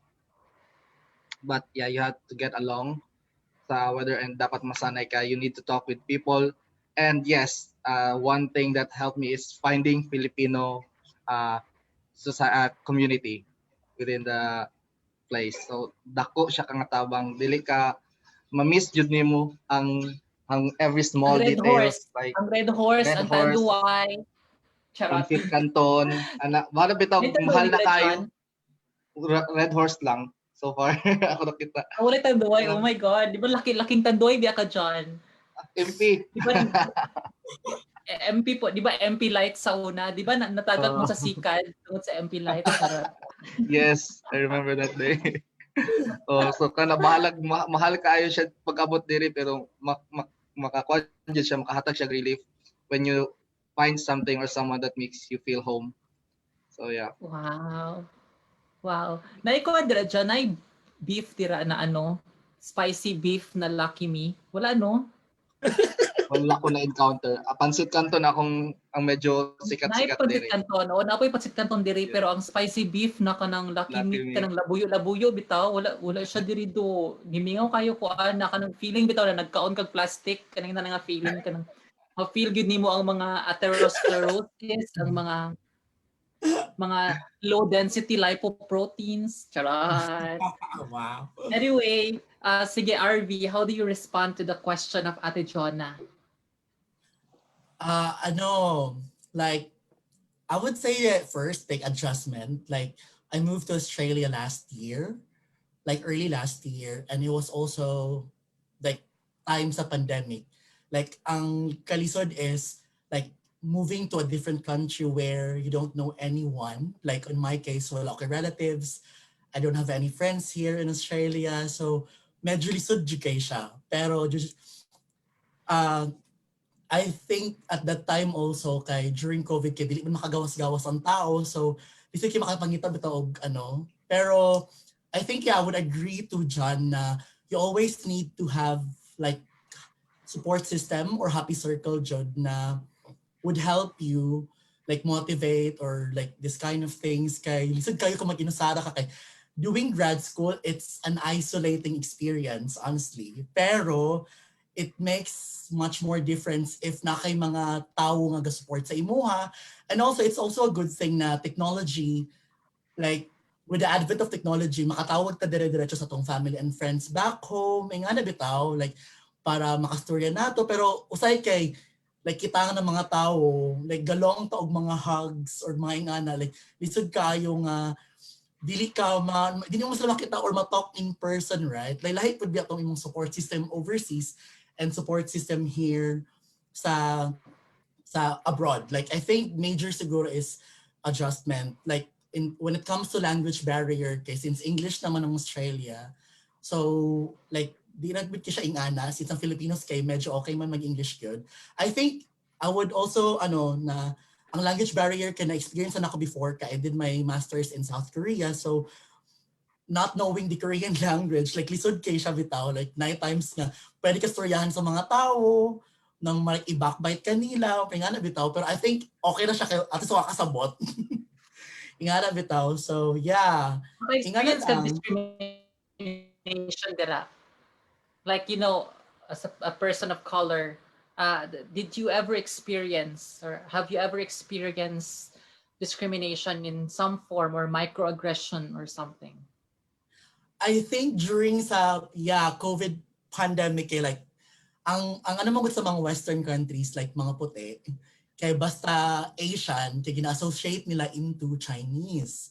And during pandemic, like gamask me, dayon since Asian looking kay ko, like what happened is that nako sa train, then like someone shouted to me na like puti siya na siya, you know, fucking Asians, blah, blah, blah. As in, nga na sila ka. Kaya at the height ng siya sa pandemic, as in like, ako kay, the good thing is that, naay nag-back up sa ako ng mga puti sad. Siya lang mo, I think, he was taking alcohol that time, kaya medyo, siya. Then mo ang mga puti kay, na po siya, like, ipahawa siya, dayon, i-take care dyan ko nila, like, in fairness sa ila kay, kaya itong wala po ko nila pasagdan. Pero as in, na-shock ko that time, like, you know, being a Southeast Asian, like na-shock ka nga, gi-blame sa ako, like sa ako a whole Asians, ang pandemic bitaw. Pero, yeah, as in lisod to siya nga time and also being part of like ang nakaayos lang yun po sa Western countries kay they embrace like LGBT community, which is really good. Like even my professor, like she would always tell me like during Mardi Gras or like Happy Pride Month, manggawas yun niya na to celebrate kay she knows na ang part sa iyang team kay part sa LGBT community, which is they would always celebrate. And you know what? Ang the good thing kay even sa mga research person, na-adjud na sa door nila nga na everyone is welcome here. Like mga LGBT or kinsa pa man ka, you are always welcome and we value your expertise. And I think that's really good. Kay they will never see you as like normal, like I mean like under bitaw, like kamo nga balag puti sila, Asian ka, equal jud mo as long as you know these kind of things, same din ang panantaw sa imuha. Kay when I was in South Korea before, kay namo ni sila hierarchy bitaw. I mean I think Clint can relate nga like East Asian people lagi sila hierarchy, so kaming mga kitang mga Southeast Asian medyo nata sa slave na point na medyo mubo ta. So, nalahi siya. As in, nalahi siya. Kaya like, dato kasi sigog baw-baw, sigog professor. Pag-abot ako Australia kay first name basis na siya. Nahi mga culture shock, jud na. Ako wala ko naanad nga, dili ko mutawag og professor or doctor sa ko ang or sir professor. or ma'am. Like ma'am or sir, di ba? Mga ingana. Sila kay first name basis. So, napo din mga ingana. So, mag-adjust ka, but in time, you will be able to, adjust. Actually, ganahan kay ko diri kay walay tawagay og sir og ma'am. So, ang ending, dili ko ma-misgender. That's good. Diba? Kaya di ba ko tawag og sir or ma'am. Just the first name, it will do. Kasi kung sa pakabongga ang kanang position anang kanang professor or baskin siya pa pinakataas na position sa university kay first name ra gyapon nimo gitawag sa iya din. Usahay bitaw as a Filipino person kay murag kag medyo ay murag awkwardan ka pero kadugay maanad ra man pud ka na mag first name basis ra mo. So it takes time. ngun ana. So, si Clint kay is very Japanese looking. So we're blend in siya sa Japanese people, di ba Clint? I mean, how many times were you not mistaken really. there as a Japanese? I haven't been mistaken sa mga Japanese, pero kung Filipino or other nationalities, yeah, I sometimes I get that people telling me that I look like Japanese, but Japanese can tell. So they can really say kung Japanese ka o dili. Well, to be honest, in my case, I didn't experience directly discrimination, but I heard a lot of stories from other people being discriminated. But ako wala ko nakasulay aside from harmless, like in my laboratory, there are so many Japanese and sometimes they just hang out by themselves. I don't know if that's discrimination or just Japanese being Japanese. So I can't really talk something about discrimination. But in Japan, there are, I heard this, but it never happened to me too. There are apartments who refuse international foreigners. Like, na mga apartments nga, dili mo dawat with foreigners. I think that's kind of a discrimination. But wala ko nakasulayan na, thankfully. And the second one, on the language barrier, I actually studied Japanese for a year. So, well, I'm not as fluent as Ate Jonna, because Ate Jonna is like a Japanese language god. But I never took any JLPT or a standardized exam for Japanese language, but I can say that I'm kind of fluent in Japanese, but problem is my kanji or the written Japanese is not so good, so I can't read a lot of Japanese, but I can talk. Like when someone asks me, like, what's your Japanese language level? I usually say, I'm at the point that I can date a Japanese girl that doesn't speak any English. I think that says a lot about my language, Japanese language ability. But it is definitely a problem here, I think, if you can't speak Japanese. Because Japanese people are, they're Japanese, they're quite traditional. And so they always talk to you starting with Japanese. And a lot of them can't speak English. And there are so many aspects in day-to-day life na it's so frustrating if you can't speak, if you can't read Japanese. So like there are so many instances for me, like for example, when I move out to a different apartment or when I move into a new apartment, I have to call the gas, the electricity, the water company, and they can't speak English, especially that I'm in not in the central Japan, like northeastern. So as meron silang dito, ay nasa likuan diri, yung Tagalog man ko. Nasa likuan diri na as you go north, ang mga tao mas magka-traditional. Mas magka-traditional ang mga tao, mas magkaano sila, like they can speak English. So like it's so frustrating really if you can speak the Japanese language. But Tokyo, for example, or Osaka, these areas, a lot of people there can speak English. So if you are not willing to learn Japanese, or if you think that not speaking the native language is a problem for you, the Tokyo or Osaka area is quite a good option. But ang mga Pilipino magud kay very madiskarte mo kay ta. So even though we can speak the language really, we can do the bad language. Mananog Naruto pirmi. Tanog Naruto para maka-learn of Japanese. And yeah, that's the thing. Just a spoiler alert. Yamete kudasai na daw ang makuan, ma-learn. Yeah, you'll be surprised here that things are not blurred. At least dili blurred. Dili na, klaro na, dili na blurred ang mga kuan. Nakita na nimo. Actual, dili na blurred. Tinaw kayo. Yes. Can you greet our viewers in Japanese? Ano na lang siguro para ano? Anji, paano ako i-greet? Kumbawa, it's good evening. Yeah. Konnichiwa. They're like... Tiklit bro siya ka nang iring bitaw ka nang ibutang sa tindahan. Tabo pa jud kay ko. Yeah, and there's like I said, like spoiler alert sa mga nagatanaw og anime. The life in Japan is very different sa anime. Like when you watch anime, you see people they're so very, like exciting and very like anto dito. Kanang murag alive kayo ba? Murag grabe ka active. 'Di ba sa anime? Grabe facial expression. But mo sa Japan kay no, they don't care. They have this stoic face every time. So, yeah. So, yun lang. So John, dira sa Sweden, di ba, of course sa Spain makakaroon, pero katong napa ka sa Sweden, na ba kayo mga language barriers na na-face? Yes, depende siya sa location actually. So, kung muadto ka dito sa mga area nga kanang na mulag ka sa rural, so ikaw jud ang mo-adjust, maglisod jud mo. Pero once you are in the city, actually the people are really good in speaking English. Belgium and Sweden, murag less na akong na-encounter na problem when it comes to language Nganong barrier. nakakaroon sa Spain? Oh, yeah. So sa among program, nami summer school. And summer school, we are actually supposedly nami sa Germany to do our summer school, do the laboratories and all. Kaso, the COVID situation does not allow us to go there. So, online gihapon ang setup. So, we thought as friends, so naka-build kong circle diri sa akong mga friends. We are all international students. Like, go somewhere cheaper because another thing is the north part of Europe is very expensive. So, dako jud kay mabayaran dito and we are receiving the same allowance bahala ka sa may ibutang. So, swerte kayo ang mga scholarship nga mo ato sa dili kayo expensive na countries. So, for us, we decided na why not go somewhere cheaper.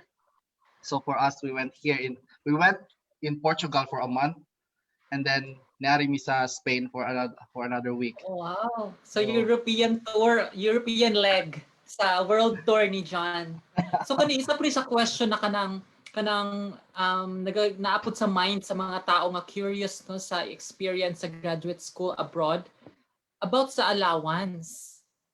But before that, let's greet JV Espinido. JV Espinido is in Bonn, Germany. So salamat kay sa iyong mga comments, very informative. JV, shout out to JV Espinido from Bonn, Germany, also doing his PhD, I guess. I think he's already graduated, I think. Congratulations. Anyway, when it comes to allowance, so dili ta mag-ingon og pila atong allowance, no? Pero okay ra ba siya? Mas okay ra ba siya? Or especially sa kanang expectations labo na kanang kita kay Filipinos man ta, ang atong pamilya feeling nila kung nata sa abroad, di ba, kay mura tag mga gamhanan, no, mura ka nang nalibang kwarta, di ba, mura ina nga feeling basta naa ka sa abroad, di ba, oy akong anak nasa kuan, di ba, mura feeling nila kay wow. So how about the finances? How's the financial life as a graduate student? Sige, let's start with murag ang pinakadato dire kay murag si Arvie man siguro, murag how's the life as a PhD student financially? Ano siya, like, on my case, like, sa scholarship ang kinaka-fix nga, kinadawat every year, magnabot ako kay annual income daw. Then, ginahatay siya every fortnight. Pero sa akong case, kay very lucky ko kay, since pabida man kitang mga Pinoy, no, like perform jud kita sa itong mga experiments and all. So ang nahitabo is, like natagaan kong top up sa ako ang professor from her grants. So wow. Actually, grabe naka-helpful. Like, dako kay siya nga top up. Like, wow. As in, swerte kay ko nga, oh my God. Ay nga na bitaw, like, remember when I posted something about my braces kay since nag-braces ko sa South Korea then nag-move ko here, kailangan na ba ko mag-change yung dentist. Ang itabo is, ang akong professor nagbayad ato, everything. Sana all. So, as in, 30 kayo ko that time. Kung in terms of finances, sana, ingana. Like, pero also is, as in, ang Sydney is very, like, top 5 yun siya sa mga very, like, ang cost of living, taas yung siya.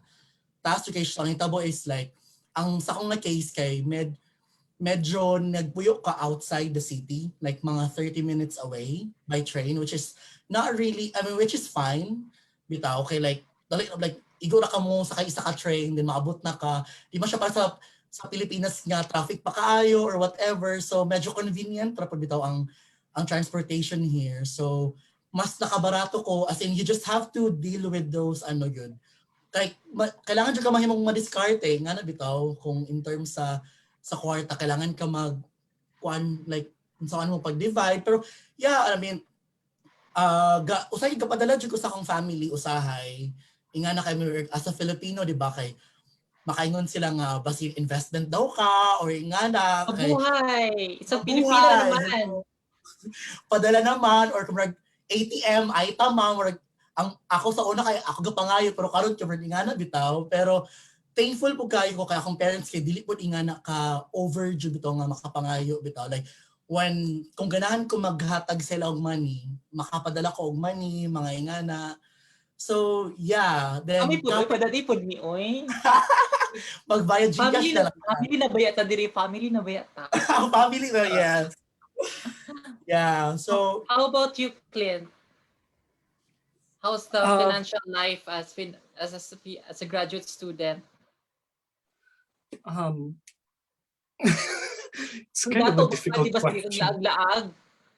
Well, that's laag. I think because I don't know if I can speak for the entire Max scholars here in Japan. Ako man gud kay na ako yung mga, especially during my masters na daghan kay kog time for some reason. I could do a lot of part-time jobs. And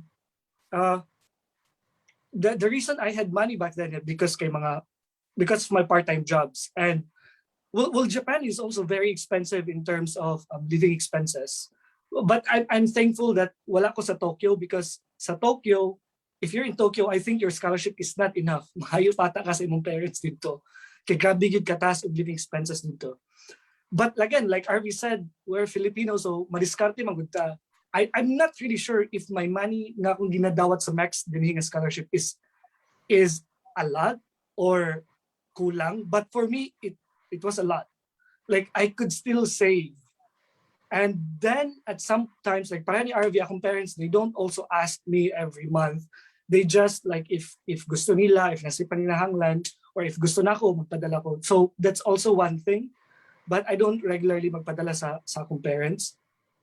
And so that's other thing na murag medyo makasave o gamay sa ako ang expenses. And I don't know for other countries, but students here are wala mi bayaran na tax, wala mi bayaran na anything. So it's that's okay. And yeah, it's really hard. And they like madiskarte mo ko, and I also come from humble beginnings. So kabalo ko muluto. As I started katong sa una, especially during sa masters, dili pa kay ko kanang grabe mag-shopping or dili pa kay ko gastador. But now everything changed. Karon na noon nga wala ko yung part-time job, kay mas nitaas na noon ako ang mga gasto-gasto. But if you can do part-time job, and for example in Japan, you can do, like if you're a student, you have a 28 hours, I think, of limit per week na pwede ka mag part-time job. And that's like, I think the minimum rate here for part-time job is around 600 pesos per hour. So that's, I don't want to do the math, but yes, something like that. You can earn as much as that. And like Arvie also, ako po di IK, I was a TA, but not really a TA sa akong professor. But it was also because, you know, I don't know if I was performing well sa lab, or it's because I am proofreading his English article. I don't know, but I also get money from my professor actually. But it was labeled as a TA, but I don't TA actually. So that's also what my extra income came. But I think just the MEC scholarship alone is enough. I think at least enough. I don't know if it's a lot, but it's enough. So, John, how about you? How's your life there financially as a graduate student? Yes, so I think I have the same situation. The funds that they are giving us, the scholarship money, I think is enough. Depende yun siya sa country asa ka malocate. Since diri sa Europe kay mo siya daghan nga country sa isa ka lugar, and then dili ni mo siya ka every place kay dili siya similar og living expense. So sa north kay medyo mahal-mahal siya. So sa south tsambahan lang jud siya kung asa ka ma-locate within your scholarship program. So but for me, I think it's enough when I was in Belgium, and it boils down like what they said, yung diskarte. So kung kabalo kang magluto, and then you can make food for three meals, tapos ka nang maggisa kag rice kung unsay nabiling gabi kay imong dungagan og rice pagkabuntag nya butnig itlog, like something like that.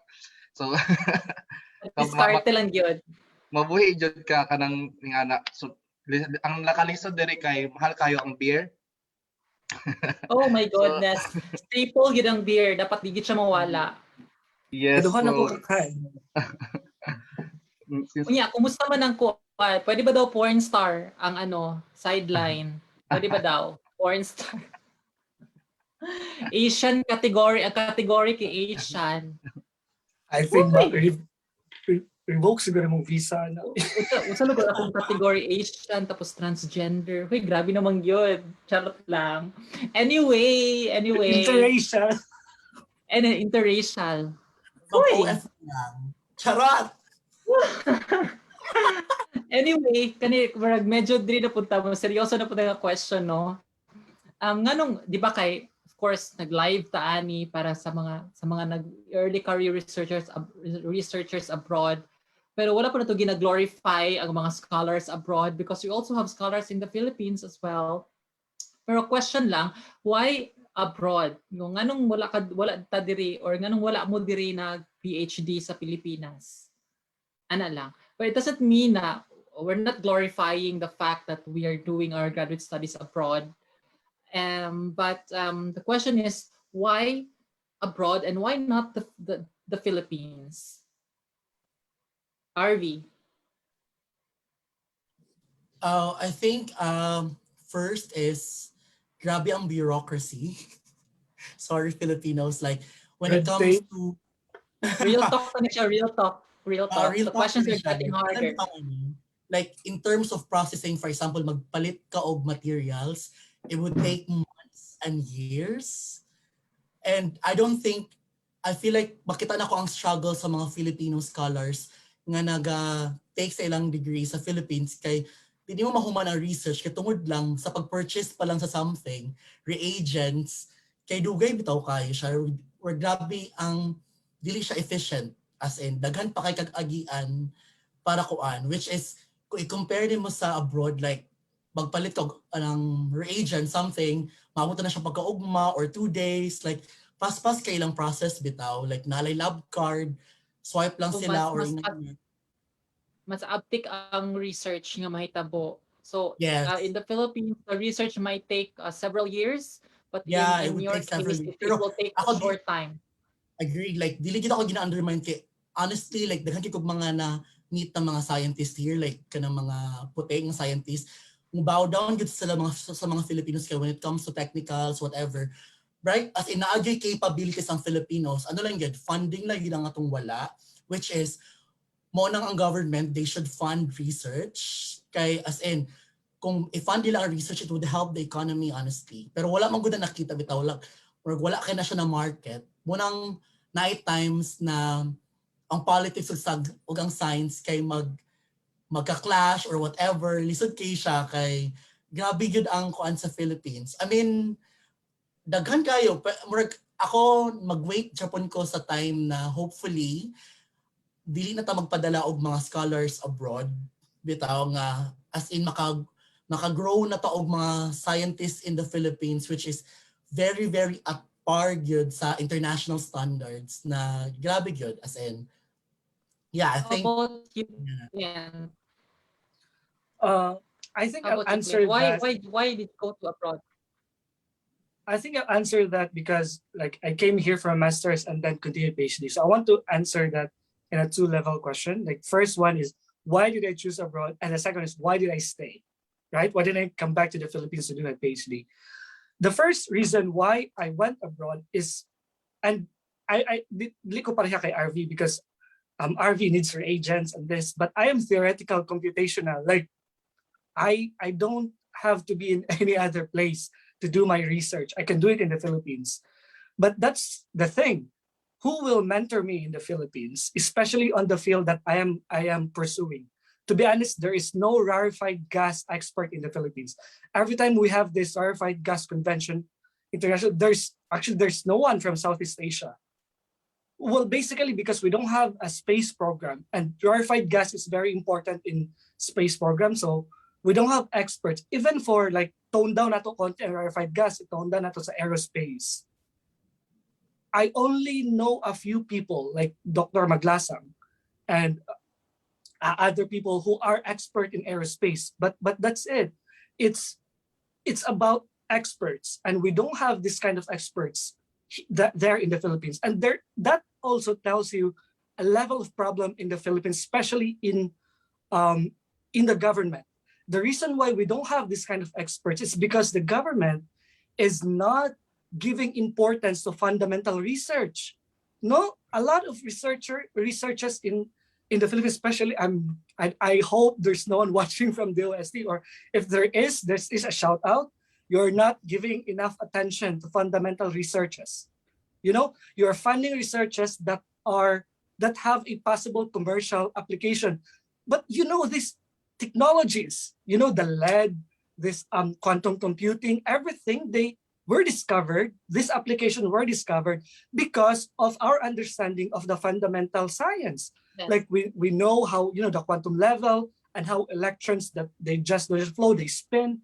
But we don't know that because our government doesn't see the importance of that kind of research. They think only those research that has a commercial capability are worth funding. And so, saan mo makakita ng expert dyan sa field na gusto ko? Diba? So, kaya umalis ako. Yes, that's the first. The second one is why I stayed. Now, after coming to Japan, I was really surprised with the logistics here. Like in my lab, there's this, I don't know if I can say this, but I think this is true to anywhere in Japan. They have a budget every year, the lab. And a fiscal year ends around March or April. And if the money is not yet, hindi siya ma-spend, wala siya na-spend lahat, professor would ask you, what do you want? We have extra money. What do you want? So for example, so my professor bought me Mac for like maybe 2 years. After 2 years, we have this extra money. And he said, what do you want? We have a lot of money. I said, I need a new MacBook Air, or I need this, I need new books, I need new stuff, I need iPad Air. Said, okay, no problem. Can you imagine if that happens in the Philippines? If we have... It won't happen. Yeah, diba? Pero, so that's why I stayed, because we researchers shouldn't be thinking about politics and money, to be honest. We should be doing science. But in the Philippines, there is this level that to do science, you have to penetrate politics. You have to, not just politics, peers. Some in the Philippines, a lot of peers would try to be honest, push you down in your research progress. So here in Japan, those problems doesn't exist. So yeah, that's why I stayed.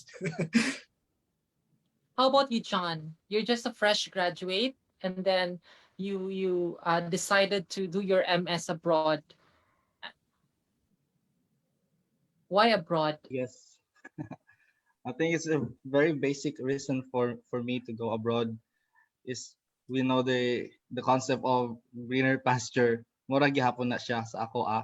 So since my target really is the same, similar with you, John Mel, like going here to escape unsa kalisod sa Pinas, especially during that time of pandemic, struggle jud siya, like mag-work and all, kay nitaas ang demand sa trabaho and all tungod ana. So murag mangita jud kag leeway for a while asa mas naay opportunity.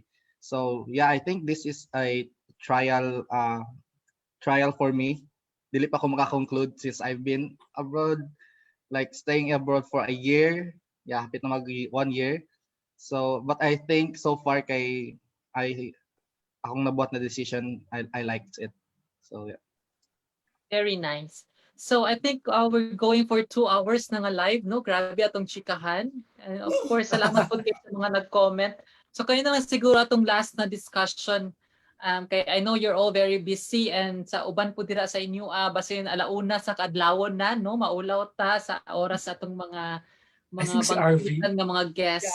mag 1 a.m. na Oo. sa... Oo, It's true. Kanina lang, question ni Thomas de Serra. It's about after your PhD or years after your PhD, would you want to come back to the Philippines and serve the Filipino people? Char. Okay. After your PhD or years after your PhD, would you want to come back to the Philippines and serve the Filipino people? So let's start with John. Si John. Yeah. Murag appeal ni siya sa akong kuan ay. Sa akong motivational letter. Dapat mabalik juga. For sure we have the desire to go back. For me, I have the desire to go back. But I think as of now, my contribution when I go back is not enough, relevant for me lang. So I think a very good training outside, since we are admitted na some countries went really advanced na in terms of technology. So maybe a very good training from them and the knowledge from us. Syempre, dili man punta magpapilde. So bright dapat ta kanang bida-bida sa usahay. Then we have to grab kanang opportunity, and then maybe at some point when you feel like it's enough, you can do something, then it's really good to go back and help. Yeah. Okay, thank you, John. How about Arvie? No, in my case, like it has always been my kuanjod before pa na gusto ko mabalik sa Philippines. Like ang akong plano is to apply for Balik Scientist program before. Pero like ang problem mong good is we don't have any neuroscience program in the Philippines. So it's You can really start. hard. Yeah, it gets harder and harder. Kay walay mo backup sa imuha. Maringan na bitaw kay like ang problem mong good put is like for example karon nga pandemic. I pa sila nagtukod og Institute of Virology itungod na ay pandemic. Ano bitaw late na kayo ang action sa government, which is for example what if something happens with any neurodegenerative diseases, like even mental health in the Philippines is not even kanang ginalook nila, diba? So on my case, like I wanted to really reduce the stigma about mental health, about Alzheimer's and things. Inga na bitaw, pero di ka kabalik tungod why neuroscience programs, but I really wanted to go back. Pero dili man siya part sa plan sa Balik Scientist. So lisod kayo siya makabalik sa Pilipinas. But I think my plan is to really like ang ingon gid sa akong professor is that I think what you can do for now is to really collaborate and make relationships with other scientists like Western, like European, Americans, and Australians, and make a funding, bring that money to attract Filipinos, train them. As in like in that way you can help them na mag-train kag Filipino scientists again. And also your research, it's not just helping Filipinos, but it's also helping everyone because my research is actually for everyone, like people who have Alzheimer's and people who have compulsive disorders, diba? Dili lang kay target team ang Philippines bitaw. Pero at least siguro you can help them, like inspire them to really pursue grad school, and I think it's also another good way. And I think the good way also nga nakas abroad kay like you are able to travel like conferences without any thinking about the money. Inga na bitaw, like inga na siya ka-nice na like during my master's before na I could travel to US and to Europe because I have conference sa mga ingana na which is dili mabuhat sa Pilipinas. But I mean hopefully like ang mga scientists in the Philippines would really give back, like collaborate. I mean share their knowledge honestly. Like you don't necessarily need to go back, pero at least help them. For example, like uban na naamoy kanang mga old equipment bitaw sa iyong lab, pwede na nimo siya mahatag to the Philippines. You can help in that way. As in, there are other ways na you can do, honestly. So Not just, so in short, you're not going back. Magita sa akong afam. Ayaw you reveal akong strategy. That's my move. How about you, Clint?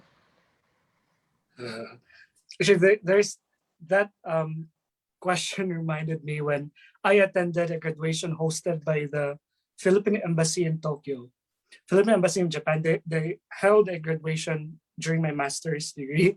And the Ambassador Laura, said that morning yun na siya na gipakutan namin niya first na siya, what's the reason why you pursue graduate studies? Well, of course, we didn't answer kasi daghan man kami. Siya po nito magsipakutan na ano siya. The reason why you're pursuing graduate studies here is actually you're studying for people who couldn't study that.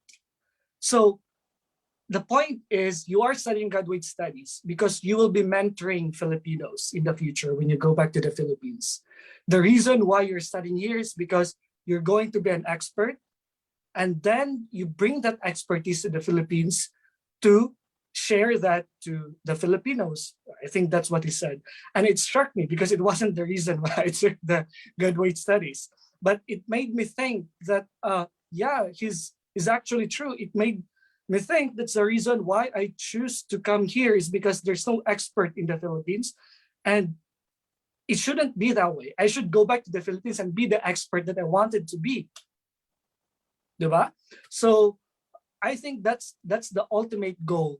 But until up to this point, I still, although I have a year left before I graduate for PhD, I don't think I can still consider myself as an expert. So I need to do postdoc. I need more. I need to basically enrich my credentials before I could be an expert and before I could share my knowledge to the Philippines. So to answer that question, I won't be going home to the Philippines soon, but it's definitely something that I look forward when I have built my credentials. Yun.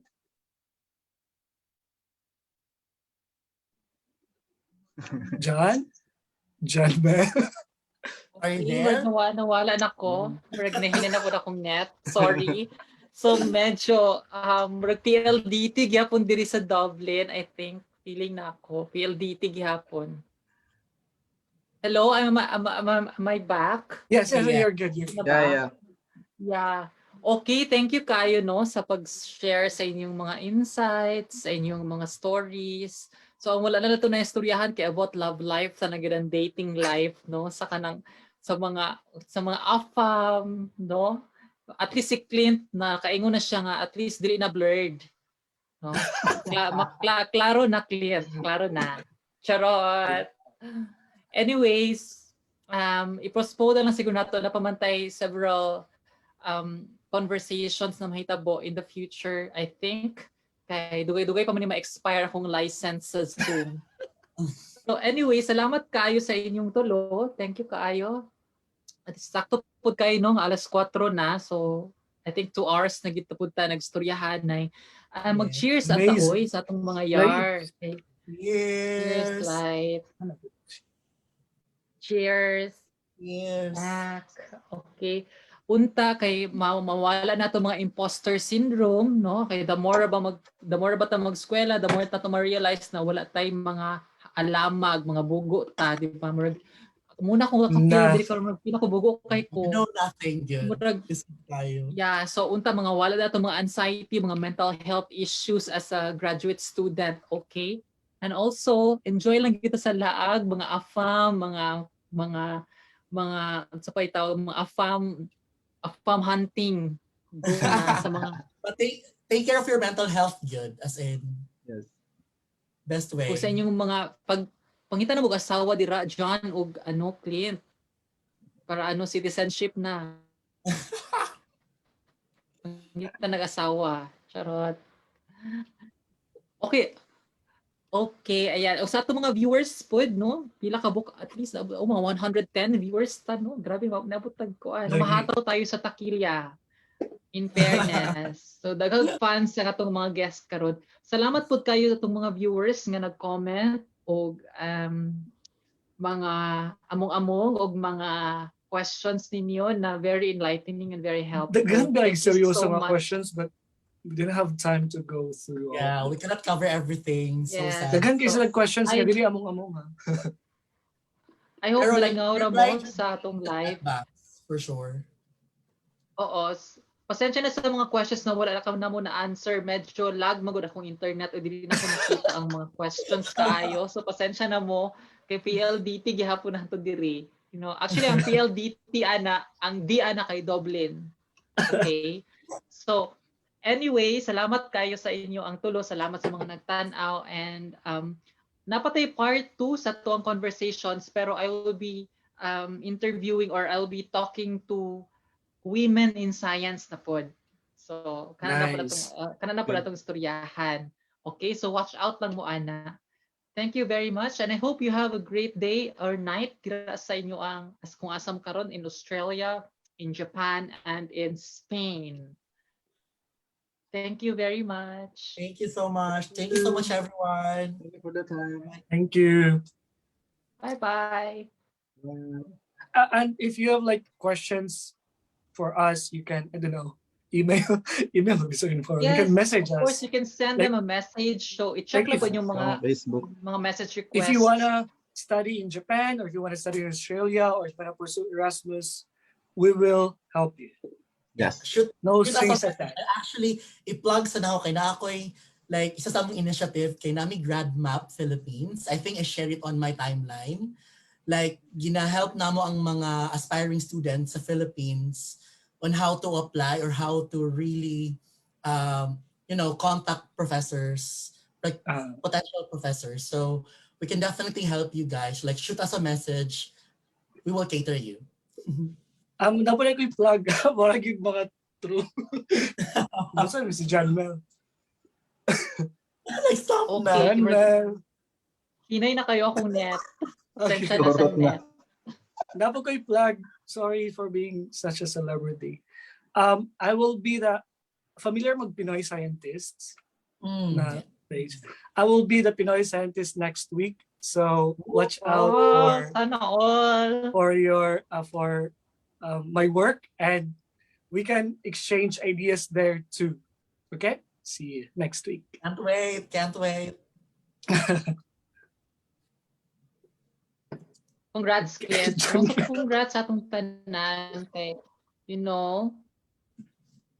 nawala na pod ko. So, grabe na mga internet na to dire.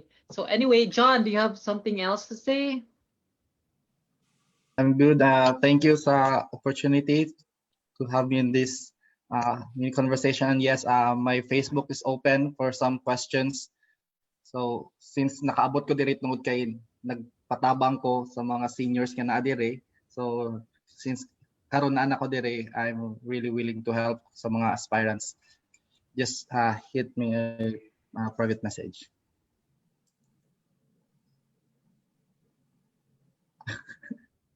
Gwapa mo stuck ni So, thank you John so Mel, much.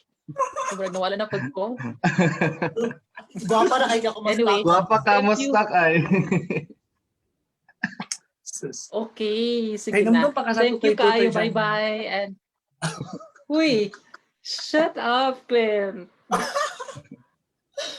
Okay, Bye, guys. Bye-bye. Bye. Thank you. Thank you. Thank you very much.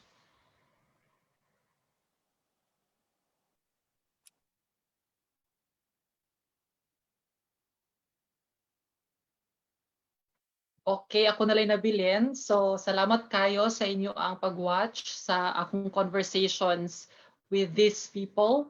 I'm very, very honored na nidawat sila. And of course, good friends na nga chikahan.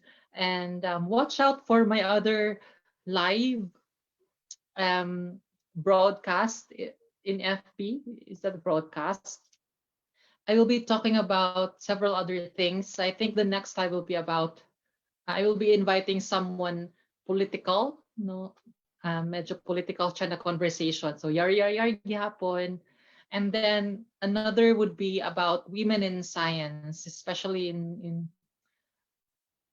those who have their or having their graduate studies, and of course also katong mga scientists o mga researchers na jud sila.